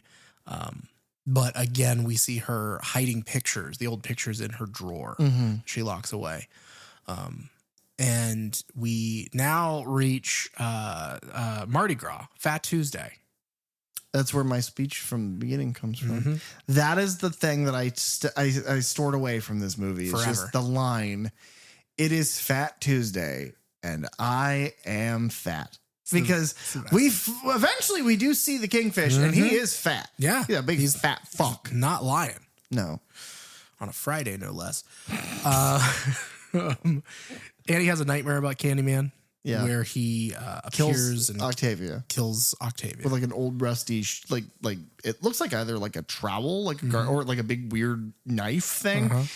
What I will say is what I like about this sequence. I don't usually love a dream sequence. That I don't like that rug pull necessarily. But what I do like is that that means that in this movie you do get to see her die 2 times. That's wonderful. Good point. Wonderful. I hate her again. I hate her because of a very good performance, but that doesn't mean I don't hate her. Annie gets a visit from a couple of her students about Matthew having now disappeared after, she called Candyman in their classroom. And so she goes to meet with his father, Reverend Ellis. Now, this is where you hit a bit of too many cooks for me. Oh, yeah? Yeah. You've got the family tie with Annie and the brother in jail and the murdered and humanitarian anthropologist, whatever. And you've got now at this point, you have the father's research and all the people that he has talked to and the need for Annie to clear both her father and her brother's name. Her mother is dying of an illness while she is being hunted by Candyman, who just murdered her husband. But now we have to break from all of that to go to a low-income neighborhood where she can then investigate one of her students' families, and then they're mad at her because of her it's basically both Matthew is missing and you're Whitey, get the fuck out of here. And it's all of these moving pieces, and it's just too much at this point. That's where this is where I fall off from the, you should have taken this opportunity to cut these things out and flesh out your major story. Yeah. Yeah, because it's I think it's supposed to resonate. The Anthony story from the first movie is what I took from it. Yes. Is a child is captured. taken, and But again, the whole point of that is about the relationship that these people in this housing community have in the first movie, and about that area and that area's history. This is New Orleans. It is far more broad. Nobody is going to know about the fact that somewhere, out in the outskirts of New Orleans, some kid goes missing. Whereas in Cabrini Green, this single housing project, one person goes missing, one person's child, and the whole community would be in uproar. Yeah. So it just doesn't play the same. Yeah, And at this point, it's maybe spend this storytelling budget on things like the budget of time. Maybe spend some of those minutes talking about why the father was interested, or what happened to the house, or why did they move, or is there some scandal that we're unaware of? Spend time doing that. This just feels like it needs to mirror the first one, because that's how you make a sequel. Yeah, that's how you make a Candyman movie. Reverend Ellis is played by Bill Nunn, who, funnily enough, was in Sister Act. Hey. Whoopi Goldberg comedy. That is funny. He was in Loaded Weapon 1, which was a 1993 Lethal Weapon parody starring Emilio Estevez. Oh, Charlie Sheen's brother. Whoa. And then he was in the Mick Garris horror film Quicksilver Highway. And then... Yeah, he's Robbie Robertson from the original Spider-Man movie. Yeah, Raimi's Spider-Man trilogy. Yeah. He's really good in those movies, too. He's in all three of them, and he's basically just a bit part, but he's great. He's all right in this. Yeah, he's fine. Yeah. He doesn't have a whole lot to do.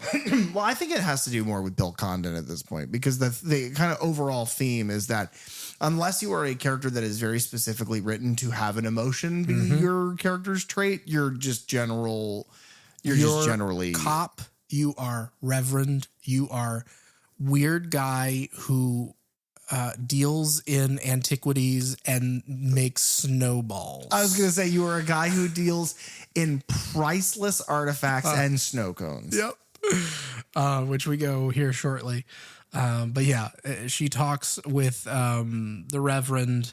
And he's like, I've always been worried about this with Matthew, because Matthew's always been curious and clever. And it's okay, what does that have to do with him being kidnapped by an extra dimensional being?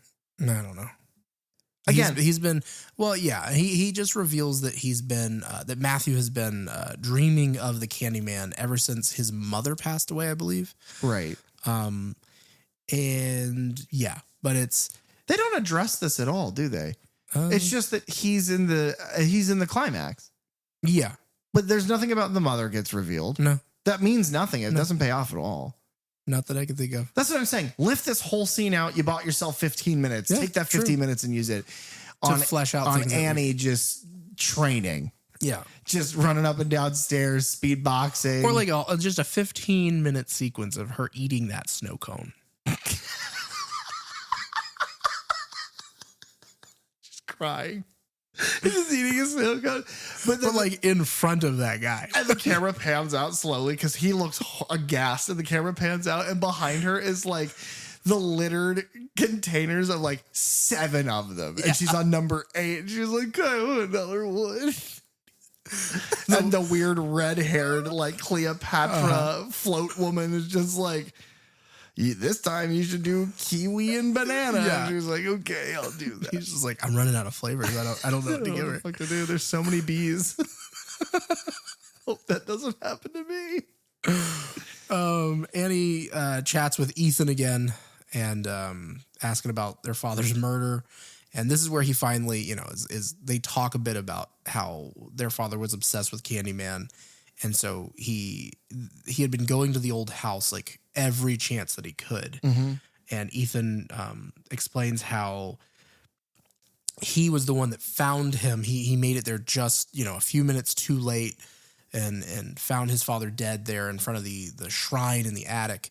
But he had told him that the reason that he had called to Candyman was because he thought that he had a way to destroy him. Mm. And so Annie visits, is it Honoré Thibodeau, I believe is how... Thibodeau, yeah. Who is Coleman's friend, their father's friend, who, and while she's doing this, she is again unaware that Detective Levesque is following her, believing that she is a suspect. Honoré Thibodeau is played by Matt Clark. He played Uncle Henry in Return to Oz. He is in Back to the Future 3 as Chester the bartender. Okay. Yeah, that's funny. I can place him there, yeah. And then he was in A Million Ways to Die in the West as the old prospector. Holy shit, you're right. You're right. That is so funny. Yeah. He's mostly known for his Westerns. Yeah. He's fine in this. Again, this one is a little bit more caricature-y. Like you kind of ramp the characterization up a little bit, that he's supposed to just kind of be a creep. But yeah, that is the strangest visual ever, because you basically hard cut to a street-facing window stall of a snow cone. Like, what are those trucks that, you know what I mean? You go to like events and whatnot. And yeah. It's whatever that is. A Kona Ice. Yes. It's basically that. Oh, they're so good. See, I hate them. Oh, you don't like? I hate them. See, but Kona is like, if I'm not mistaken, Kona's more of a shaved ice than a straight up snow cone. Because I don't really care for a snow cone, but like a shaved ice. Yeah, I've only ever had that. But and what's funny is that if you ever see a Kona Ice at like a beach, or they have one at Zoo Tampa. They have one at the zoo. Covered in bees. Yeah. Always. They're covered in bees. Because bees like syrup. Yeah. They love licorice. And syrup. Another third channel fact. Not the one that we did before that we cut, but those are now all 3 of them. The third channel fact. Oh, shit. Wow. But so this scene is bizarre, man. You're at this window, Kona Ice fucking thing, and there's all this artwork behind him. It's like this weird, like Twilight Zone Tower of Terror-esque set piece behind him through the window. And then there is literally a woman who is made up. She looks insane. She's so overly made up, and she's wearing a crimson bright red wig that looks like Cleopatra hair. Oh, you don't think that's her actual hair? No. Okay. I don't. But she's sitting there and they're talking about they're like, ha ha ha, and they're laughing. And then fucking Andy walks up and he goes, hey, is there this guy? And he's like, ain't nobody by that name. She's like, okay, well, he was a friend of my dad's. And then he's like, psych, it's me, come inside. And it's like, again, why worry about fine. You know what? I'm gonna actually correct myself. I don't mind that bit of characterization. Yeah. The guy is like, I don't know who the fuck you are. I'm not admitting that that's who I am. I don't hate that. But they go in, and this is another sin to my mind that this movie does, is they go into like his antiquity shop, and he launches into exactly the same exposition that we've already gotten. Yeah. About what he is, who he was, what his name was, how he died. And the only reason it's happening is because Annie doesn't know this information, so he has to give it to her. But we as the audience are now hearing almost verbatim what Purcell was saying at the open of this film. Literally, here's how you fix this. Ready? You have him go, fine, come with me. And they go inside. Then you cut back to an establishing shot of the street across with the cop car sitting there. And he gets on the walk and he's like, she went inside. And then you cut back inside of the building and she goes, I can't believe that they did that to him. That poor man. And he goes, yeah, that's how he died.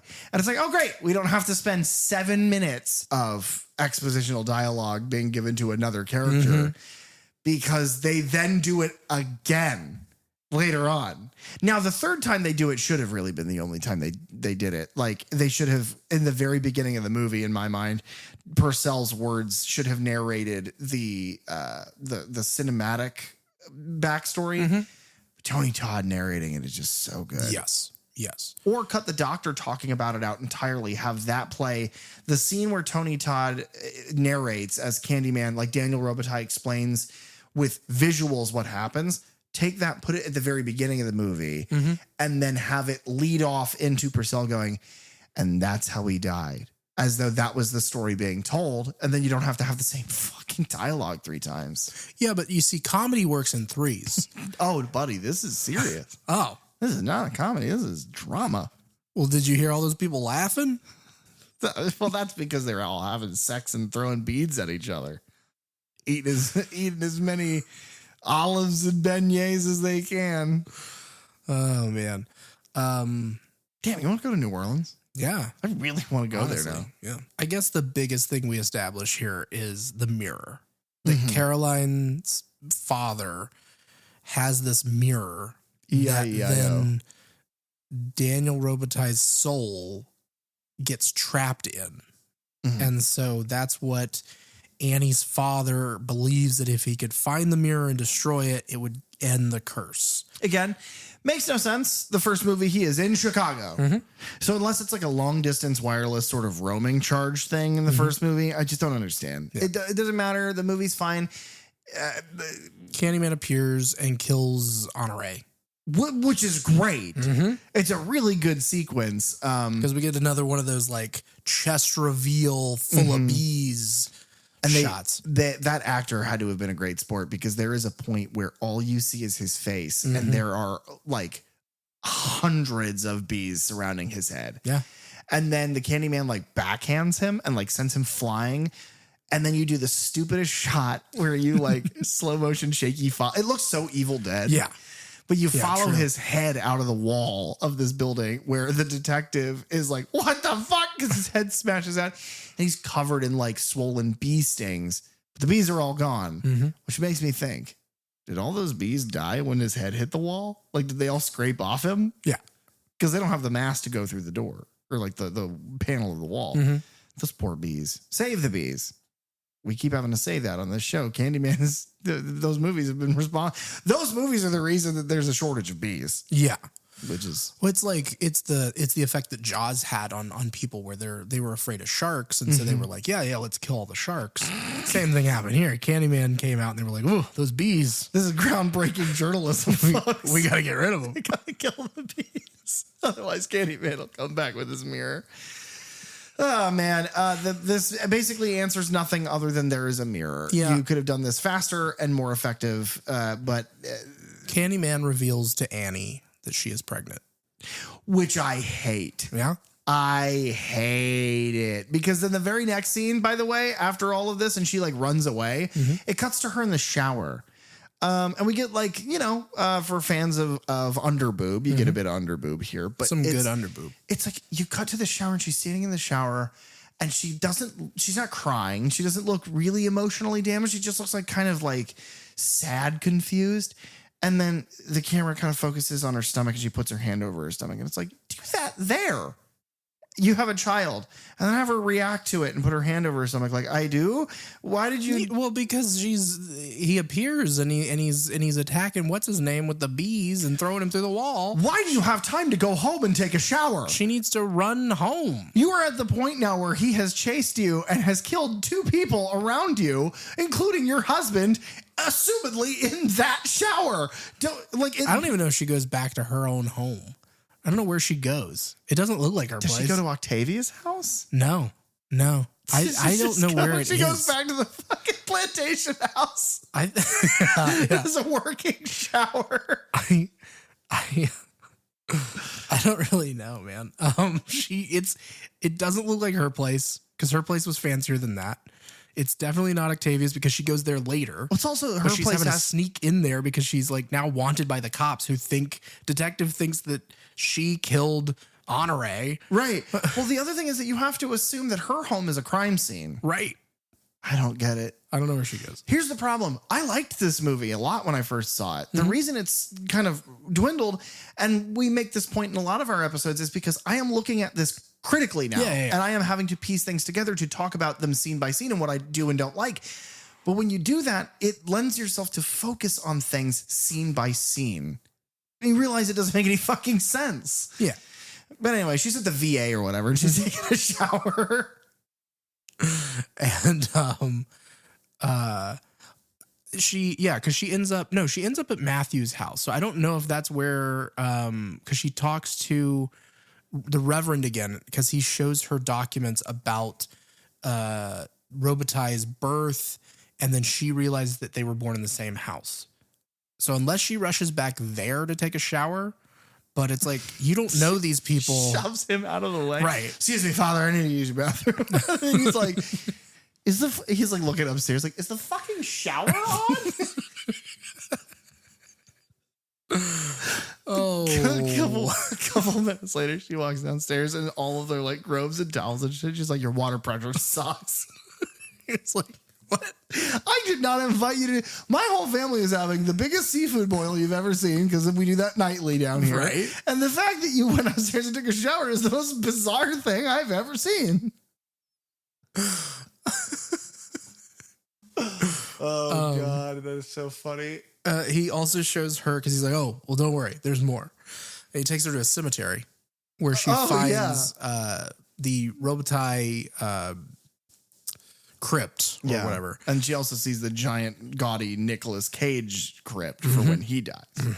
But yeah. That he went bankrupt. Yeah. But she finds Daniel's grave as well as Caroline buried next to him, and that they have they had a daughter named Isabel. We cut back to the police station. Detective Levesque is trying to get Ethan to admit that Annie is the one that's been doing the killings and that he is covering up for her. And so best part of the whole movie. Oh, God. You ever talk about two disgusting, stupid birds with one amazing, sexy stone? Yeah, the detective's like, you want to say it's Candyman? Let's find out. He mushes his head and he's like, Candyman. Candyman. And he's like making he's like pulling faces every time. Yeah. But then Candyman does in fact show up and he guts him. Complained about this movie in a way is that like, man, they did some cool stuff with him and like the way he would kill people and like the way that they would look after he had killed them in that first movie. And in this movie, it's the same. Yeah, behind you, stick you, lift you, throw you every time. But he throws the detective, motherfucking Levesque, out the window of this big interrogation room. We get a payoff for why this police station is so big. Yeah, because he falls stories and lands on the desk of this poor fucking pencil pusher that works for this police department. She screams, and the camera pans up, and it's Ethan, and he's like, oh, fuck, there's no way they don't think it's me. But then, the best part of the movie, Ethan gets got. And my favorite part about that, too, by the way, is that he doesn't get killed by Candyman, which is the thing he's been afraid of the entire time. He dies to the American judicial system. Yeah. He gets police brutality because he comes out of the room and he's like, what the fuck? And a police officer is like, well, you're being held in there for multiple murders. And this detective just went flying out the window. I'm going to put rounds in your back. I wouldn't even say that's police brutality. Honestly, at that point, I'd say that that's probably a probable cause to shoot somebody. Yeah. But he was screaming, I'm doing this in self-defense, even though Ethan was running away. He shot him clearly in the back. Don't let him get away. He shot him 3 times and then he said, freeze. And emptied the rest of the revolver. Then grabbed the detective on the ground's gun. Did it again. But yeah, Ethan's dead, ladies and gentlemen. We don't have to talk about how terrible of a performance he gives. Yeah. Even his death is acted like, it's like, shut up, dude. Nobody dies like that, you loser. Annie, who is, wanted by the police, has to sneak back into her mother's apartment, and she goes up into the room and goes through the old pictures that were in her mother's locked drawer. I love this sequence. Mm-hmm. I think this is probably the best part of the movie for me. Yeah. It checks a lot of boxes as far as what this story is about. Because, yeah, she finds photo fucking evidence that they are related to Daniel Robitaille. That he is a founding patriarchal line in their family tree. And she is enraged, and rightfully so. And she says what I said earlier, which is, Mom, you've known this the entire time. You've been lying. You let your husband die. You've now let your son be in prison, because I don't think she knows he's dead. No. But it's, in prison, and then we as the audience know, and then later killed as a result of actions taken by Candyman. It's like, you did this. Mm-hmm. You are the thing to blame for all of this. And she isn't, instead of being like, another movie, another character, the mother figure would have gone like, I know, I'm so sorry. I can't believe that I've done this. I've learned my lesson. But up until her death, Octavia's like, I would not let our family name be sullied by that monster. I'm never going to let him. Your father wanted me to expose it and to tie it all to us, but I would never let that happen. Mm-hmm. And it's like, so you would rather your entire family get murdered than admit the fact that this man who is brutalized and murdered, who is now the subject of this urban legend, is your either father or grandfather or great grandfather, whatever the fuck that you don't specify. But and it's so racist and so prejudiced and evil. And it's like, she just never backs down. No, she just stays that sort of like pearl clutching, like, oh, Anna, you're being so awful to me right now. And it's just such a fucking Karen-y, like shitty fucking middle-aged white lady. Yeah. And she plays it so well. Yeah. And I like Annie in this scene too, because it's like, it's heartbreak, it's horror, it's anger. And then immediately all of that gets distracted because fucking Candyman shows back up. Yeah. It's wonderful that in this moment, that she shows how truly awful she is as a person, for all the reasons you just stated. And that Candyman shows up, and Candyman who is in some way in control of all of these bees, that he then gets to kill this wasp of a woman. Very good. Huh? That's a good joke. I like that a lot. That's very good. Another thing that I like about it is, so two things. Earlier, to comfort Annie, her mom says the line, we die, like we leave life like we come into it, naked, screaming and covered in our own shit. But then Candyman appears behind her and is like, we leave life like we enter. And it's like, it like mirrors that quote. Yeah, he uses a quote that she used earlier, and I do love that. It's very good. It's sinister. But then the other thing is like, the mom doesn't really fight it. It's like, he's like, you've denied me. You've ruined me. You have no idea what your family has now done to me. We are family. You have fucking deserve this. And it's just sort of like and then he sticks her. Yeah. He sticks her in the guts. Yeah. He penetrates her. He hooks her intestines around, and she collapses against the wall, and it's like a Komodo dragon. It's the hook is covered in so much bacteria at this point. Right. That he just kind of scratches you and you die a few days later. He follows you around from book to mirror and reflections or whatever. Yeah. But as she dies, she kind of reaches up and hits the alarm on the wall. And so Annie has to flee. Because there's now another corpse. We'll get to this at the end, but this is another thing that some movies handle well and this one doesn't. But This is where Pam has the conversation with her. Yeah, of she bumps into Pam Carver. Yeah. Yeah. Bumps into a detective, which is the luckiest thing a detective could ever have, and the worst thing that the suspect could ever have.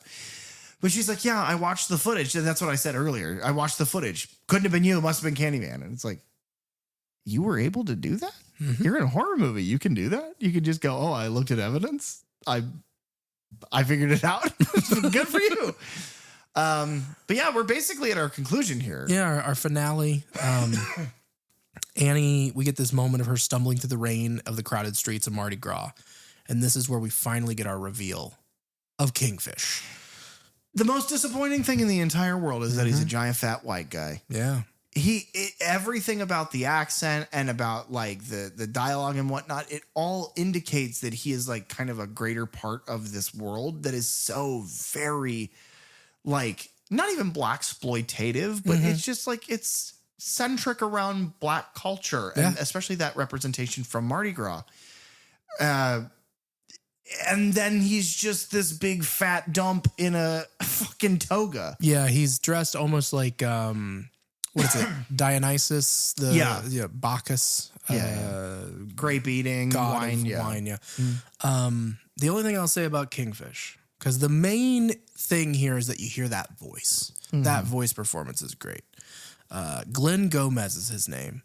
And one of the few things I could find that he also lent his voice to is a little film called A Car's Life, Sparky's Big Adventure from 2006, which of course is a Cars mockbuster ripoff movie that you would release at a dollar store so that your grandmother would buy that thinking that she was buying the Cars movie, the Pixar film. But yeah, he does like 3 voices in that movie. Whoa, is one of them Kingfish? Yeah. Hey, cars, welcome to New Orleans. My name is the Kingfish car, and I'm on the radio. Okay, so here's the thing. In cars, right? There are cars. Yeah. So they're driving around. Famously. Does that mean like the radio is in their brain? Like, do they have an FM AM radio with a CD, like a 6-disc CD changer and an auxiliary Bluetooth connection in their brain? And does that lend itself to like Mater is like an old jalopy truck, and so he doesn't have one of those, so that's why he's not really as intelligent. And like, if you had a 6 CD changer versus a single, like, are you more intelligent? Yeah, but like Lightning McQueen's a NASCAR. He'd have nothing. Oh, okay. He'd barely even have a dashboard. All of his dashboard would just be stickers. Ka-chow.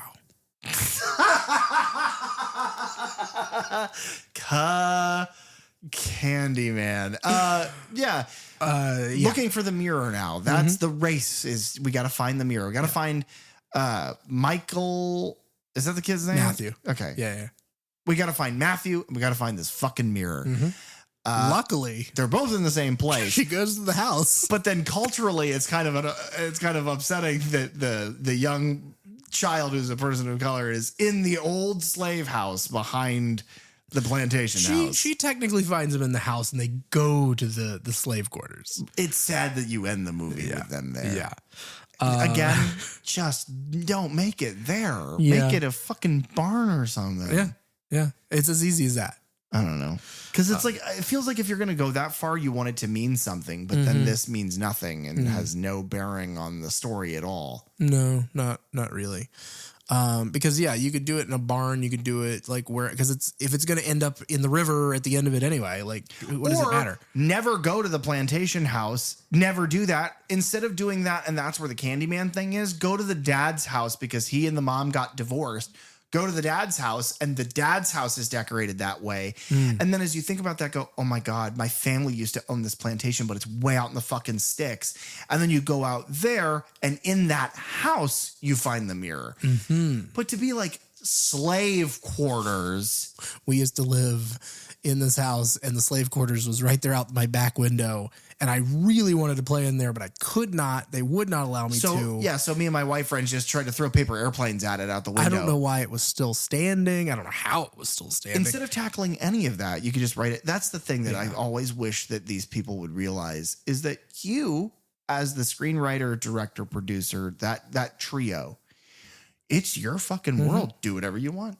Yeah. So these are weird choices that they made. Maybe those writers should have done like one more pass at this script. A day for a week. So 7 passes in total. Yes, I agree. And so does the kingfish, because this story is filled with oysters.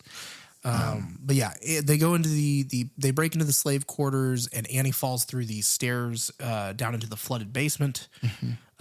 Very weirdly like Poltergeist. Yes, it does remind me of the pool in Poltergeist, the flooded. It also kind of reminds me weirdly of like the sewers in the second Ghostbusters movie.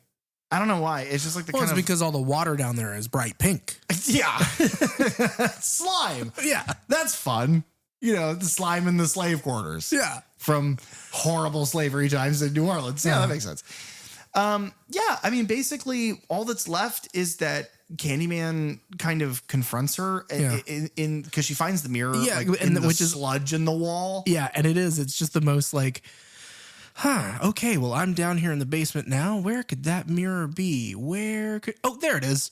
And it's just like over there on the wall. The dad was obsessed with this for years. He never thought to go down there. I guess not. Because it would have been right the fuck there. Yeah. I don't know, whatever. And then a couple spooky skeletons pop out. Yeah. And they're covered in pink sludge. Yeah. But they look in this, basically, I mean, it's a lot more of Candyman saying Candymanisms and saying, you know, you're mine, you belong to me, you and that baby in your fucking gut. We got to get that monster in your gut down to New Orleans ASAP. Yeah. A lot of weird stuff. And then the best part of this entire finale sequence is the flashback. Oh, it's incredible. It's incredible. What a different performance Tony Todd gives here. Absolutely. It is so vulnerable and scared and affected. And then you see the turn at the end. And it's like, oh, that's really good. Yeah. No, it's horrible to watch. It's he has basically been stripped to nothing but like pants, and he is running for his life through this field as a town of people chase after him. And yeah, you see them saw his arm off. You see them cover him in the honeycomb, and the bees come, and he's covered in and this is pretty tryptophobic as well, because he's covered in these welts. Oh my God. And you can see the stingers sticking out of him. Bothers me so much.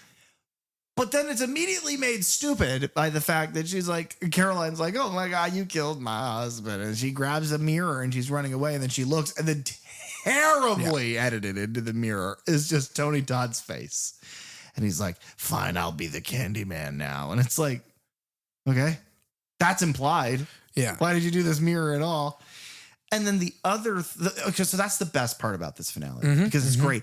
The costumes, the way that the crowd reacts is so horrifying, how happy they are. And unfortunately, that kind of resonates a bit of the world that we're in right now is celebrating the horror at the sake of it happening to people that you consider to be less than you.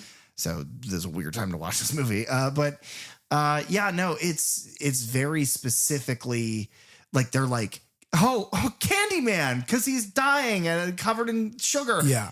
And then they start chanting it. And then you see this crazy old lady who's like, haha, sweets for the sweet. And it's like, oh, is that where that comes from? Right. It's the like just kind of randomness of thought process that pops out of these people.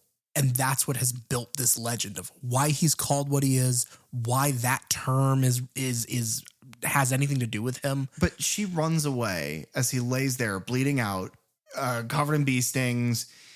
And he's like, because they're chanting Candyman, Candyman. And it's like, okay, that's what I'm going to do. And I will have my fucking revenge upon you all, which is then cheapened horribly by the worst part of this sequence, which is she smashes the mirror after some dialogue. And then in a 13 Ghosts fucking like that era of weird CG, 13 Ghosts digital effects are way better than this. Yeah. That came out like 6 years later. I'm trying to think of what I'm like. What is the movie? I'm going to cut all this out. What's the movie with the eyeball? And it's just doing this. It's like a specific visual in my head. You know what I'm talking about? No. Okay. Not necessarily. I can't think of a movie with comparable visual effects now to this. It doesn't matter. It cheapens it by then immediately having this big confrontation end with she smashes the mirror, and he then turns into a horrible 1990s CG plug-in effect. Yeah. Some of it is interesting because I think they blend it with like at one point because he freezes as though like hit by an ice ray, and then like cracks like a mirror, right? And pieces of him begin falling off. Now, if this was part of his mythos from the beginning and this was like a big deal of his, that'd be really cool. The fact that this mirror undoes this urban legend built around slavery and racism and hatred and bigotry and murder and vengeance and the belief in the fear of him being the thing that palpitates him, that makes him alive, that allows him to exact his revenge. Unless you find this fucking dollar store mirror that somebody from the art department spray painted and did some stuff to, because then you can smash that and he, like his eyeball comes off and then his ribs come off and then he explodes into a billion little perfect cube white pieces of digital artifact. Yeah, that's where it really, pun intended, falls apart for me. Yeah, I'm surprised it's this late for you.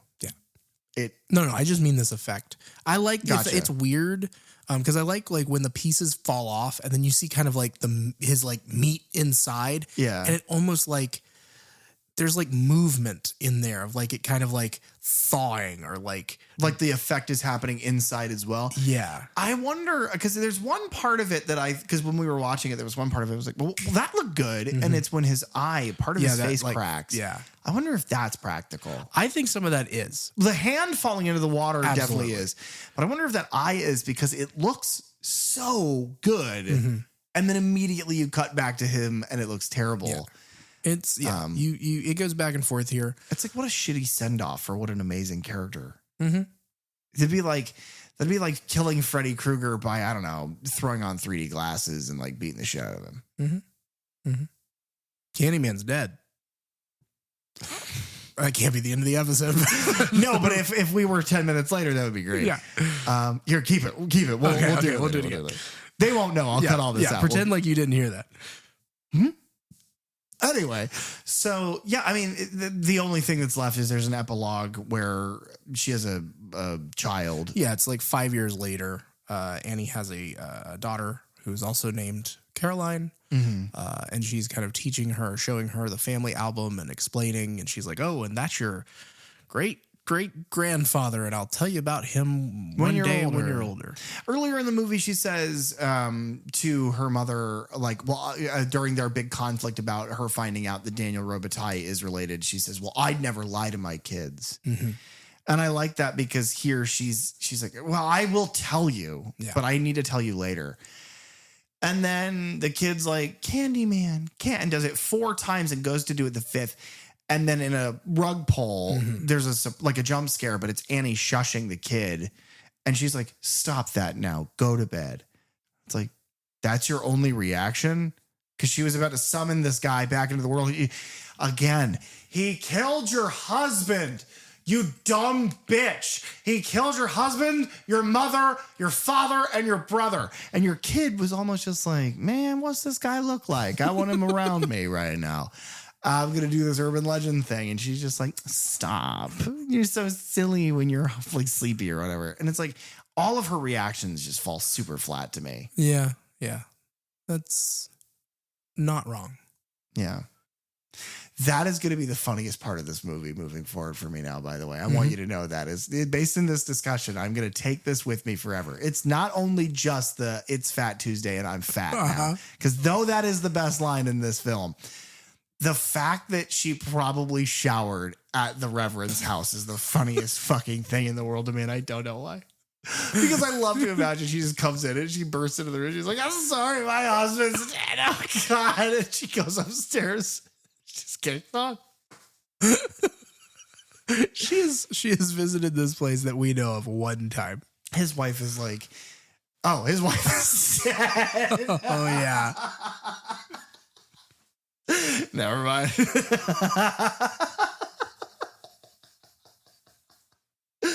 We don't know how she died. No. Maybe it was a Candyman thing.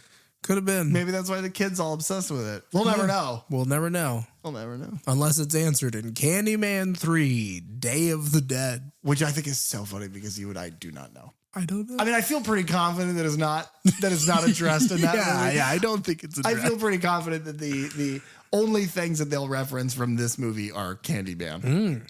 End of list. Derek. Uh-huh. This one's a tough one. It honestly is a tough one for me. Do you recommend Candyman, Farewell to the Flesh?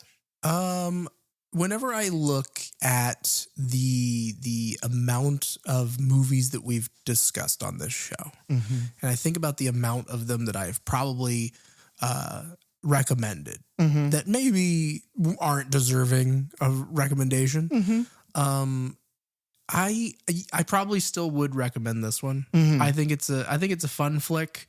I like how it expands on the backstory and the legend of Candyman for the most part. I think his performance is great. Seeing Tony Todd in anything is great. I think there's some other fantastic performances in here. I love the location. I think, you shoot the hell out of New Orleans, and use it to your advantage there. Yeah. The music is great. You get some cool, it's overused, but it's like you get some cool like death kill effects. Yeah. But if you put too much thought into this one at all, it immediately begins to Unravel. Yeah, shatter, much like that mirror. Yeah. And so it's like you just putting it on as just a fun little follow-up. I'm like, yeah, that's fine. Sure. It is. It's not earth shattering. It's not groundbreaking. It's not perfect like the original. No, but nothing can be. Candy. Part of the reason that I have a problem with this movie is because the movie is called Candyman, Farewell to the Flesh, not Candyman, A Farewell to Arm. It's right there. Yeah, it is. Got a hook. It's right there. Yeah. I surprisingly, when asked this question, I try to go with my gut instead of, focusing on the things that I've nitpicked or whatever. I actually do recommend this one. And I recommend this one because it's okay. Candyman is the original Candyman movie is probably my favorite horror movie of all time. I say that all the time. I love that fucking movie. I will watch it again and again and again. Never have any problems. Candyman as a character is so great and was groundbreaking and was revolutionary and did a lot of interesting things that hadn't been done before for the time. And this movie kind of poo-poos on that a little bit and lessens it and cheapens it a little bit. But I also just really like seeing him. I'm the problematic fan that I like him being around. I like his score. I like his appearance. I like the way he, sort of his whole MO is just built in this weird sort of sense of virtues and sense of like an unknowable personality because it is so removed from a human at this point. And I like the B effects and I like the weird characters in this one. It's fun. It's fun and it's stupid and it uses a character that I like. But I think the way that I would best describe this movie is it feels like A, you didn't have to make it. B, you made it in a really weird way. And C, why was that guy so white? He shouldn't have been. The whole time he's doing this, like, because I kind of did the voice, but he is like, it is Mardi Gras, and I am a kingfish. At one point, he's like, kingfish need him a good woman, and it's like, come on. At least don't show him. Yeah, let him be ambiguous. Yeah, but let it be theater of the mind. No, he's just like a big beard, big fat white guy. Yeah. It's disappointing. Yeah. What was the thing that you had said? Because we have to just shoehorn that now. Oh, Candyman's dead. Okay. Candyman's dead. Oh, that's clever because of like Freddy's dead. Uh-huh. You did it. You saved the episode, bud. Thanks for tuning into the Third Channel podcast. Please, if you have the time, rate, review, and subscribe on Apple Podcasts, Spotify, or any of your favorite podcast apps. You can follow us on social media at Third Channel Podcast, and you can find me online at thatdrosenberg. You can also reach out to us at thirdchannelpodcast@gmail.com, where we check every message, we swear. Third Channel is hosted by PJ Minette and Derek Rosenberg. Theme song and audio engineering by Fly Guy Ty. The logo designed by Bell DeVelco. Episode artwork by Nathan Walkington. Keep it tuned right here to the Third Channel for all things horror. And remember, don't touch that dial.